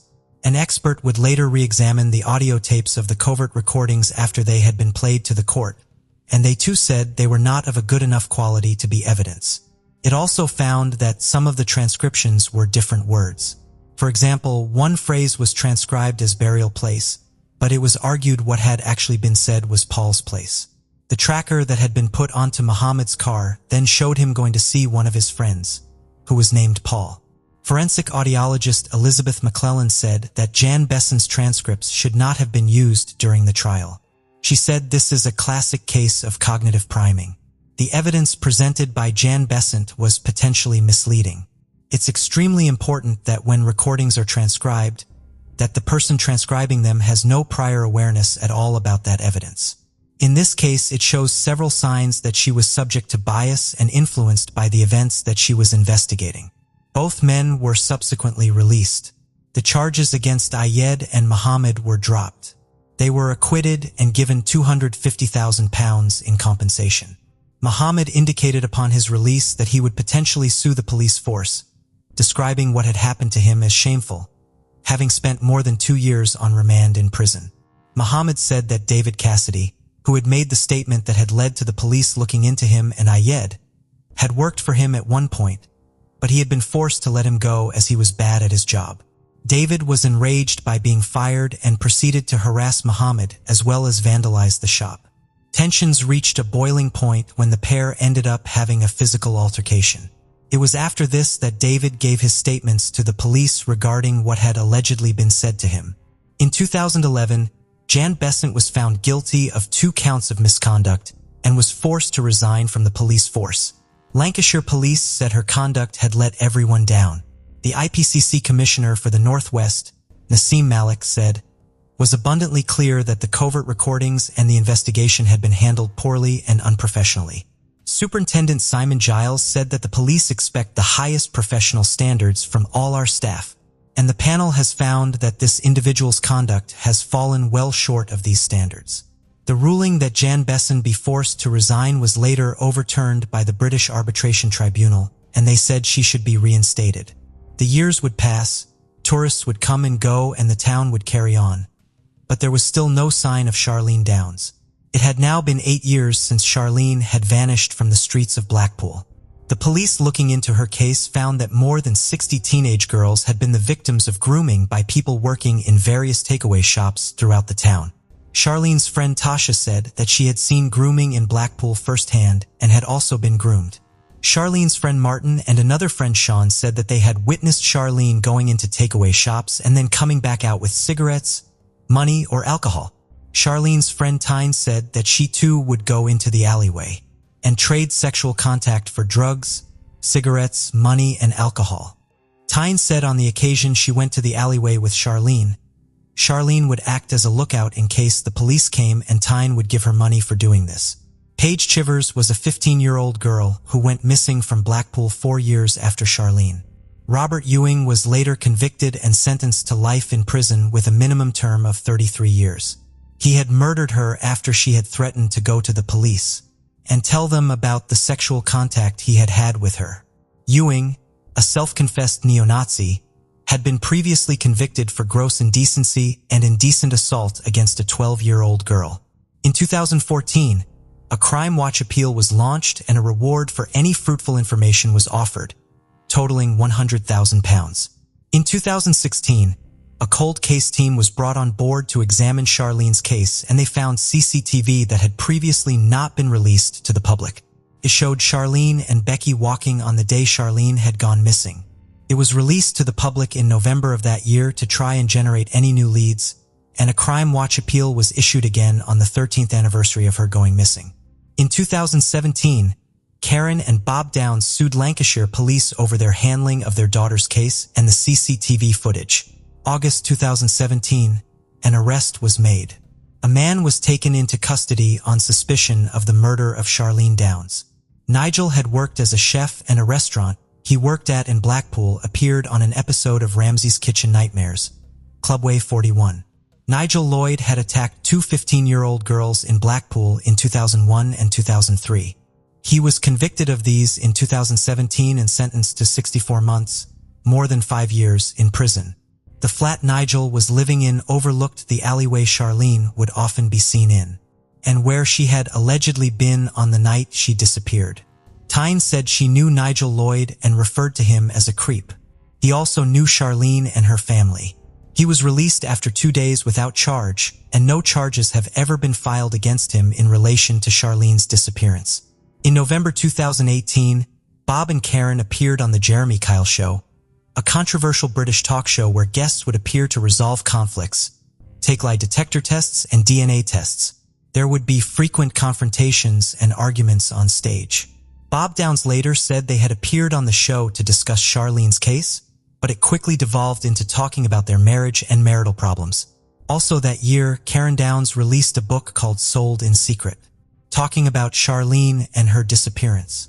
In 2021, Charlene's brother Robert tragically passed away. He was found in a pool of blood by Bob on the 4th of December at 11:30 p.m., a few hours before he had complained he felt unwell. His family said he had been left deeply affected by the disappearance of his sister and had never been able to properly process or recover from it. At an inquest, it was ruled he had died of an accidental drugs overdose. It also came out that Bob and Karen did not call the ambulance for 3 hours. They said after finding him, they had fallen into a state of panic and anxiety. The ambulance wasn't called until nearly 3 o'clock in the morning. In November the following year, Charlene's friend Tyne died at the age of 32. An inquest found her death was drug-related. In 2023, the case was reopened by the Leeds Trinity University Cold Case Unit teamed up with Renee in the hopes of finally solving Charlene's case. Renee said, "Our main aim is to review Charlene's case and see where the failings are and go out to get new evidence." Blackburn Uni also approached us to undertake a large child sexual exploitation project for the whole of Lancashire to find out the scale of the problem and where children are being failed. Bob and Karen said they have been verbally abused and taunted by locals after it came out that Raymond Rowe and other predators had stayed at their house. Bob again asserted he didn't know Raymond Rowe was a pedophile. They remain living in Blackpool. Unfortunately, Charlene's story is not unique. There are a plethora of young people who constantly fall through the cracks, and the people that should be there to catch them aren't. An internal police report would state that 11 takeaway shops in Blackpool town centre had been involved in sexually exploiting young girls. As reported by the BBC, the Times newspaper conducted an investigation that found the police initially had 100 people of interest due to how many people were believed to be abusing and exploiting Charlene. And that brings us to today. Today marks the 20th anniversary of Charlene's disappearance, and there are still more questions than answers. The investigation into what happened to her is one of the longest running in Lancashire, with 2,500 statements being taken and more than 3,000 people being spoken to. This is about getting justice for a 14-year-old girl. She was someone who had already gone through so much in such a short period of time, and the least we can do is continue to fight for her. As Renee said, Charlene was failed by everyone that should have kept her safe. The police, social services, they all let her down. We're trying to build a legacy and fight for real justice for her, so she can be remembered for something positive. It is our hope that those who know more will come forward with the truth. Her whereabouts will finally be made known and justice will be served. Thank you for joining us on this journey into the depths of unsolved mysteries. Cold cases not only challenge our understanding of the past, but also ignite our curiosity and determination for answers. Remember to subscribe to stay updated on our latest investigations. And if you have any information regarding the cases we've covered, don't hesitate to reach out. Together, we can shed light on the shadows of the past and bring closure to those who seek it. Until next time, stay vigilant, stay curious, and never stop seeking the truth.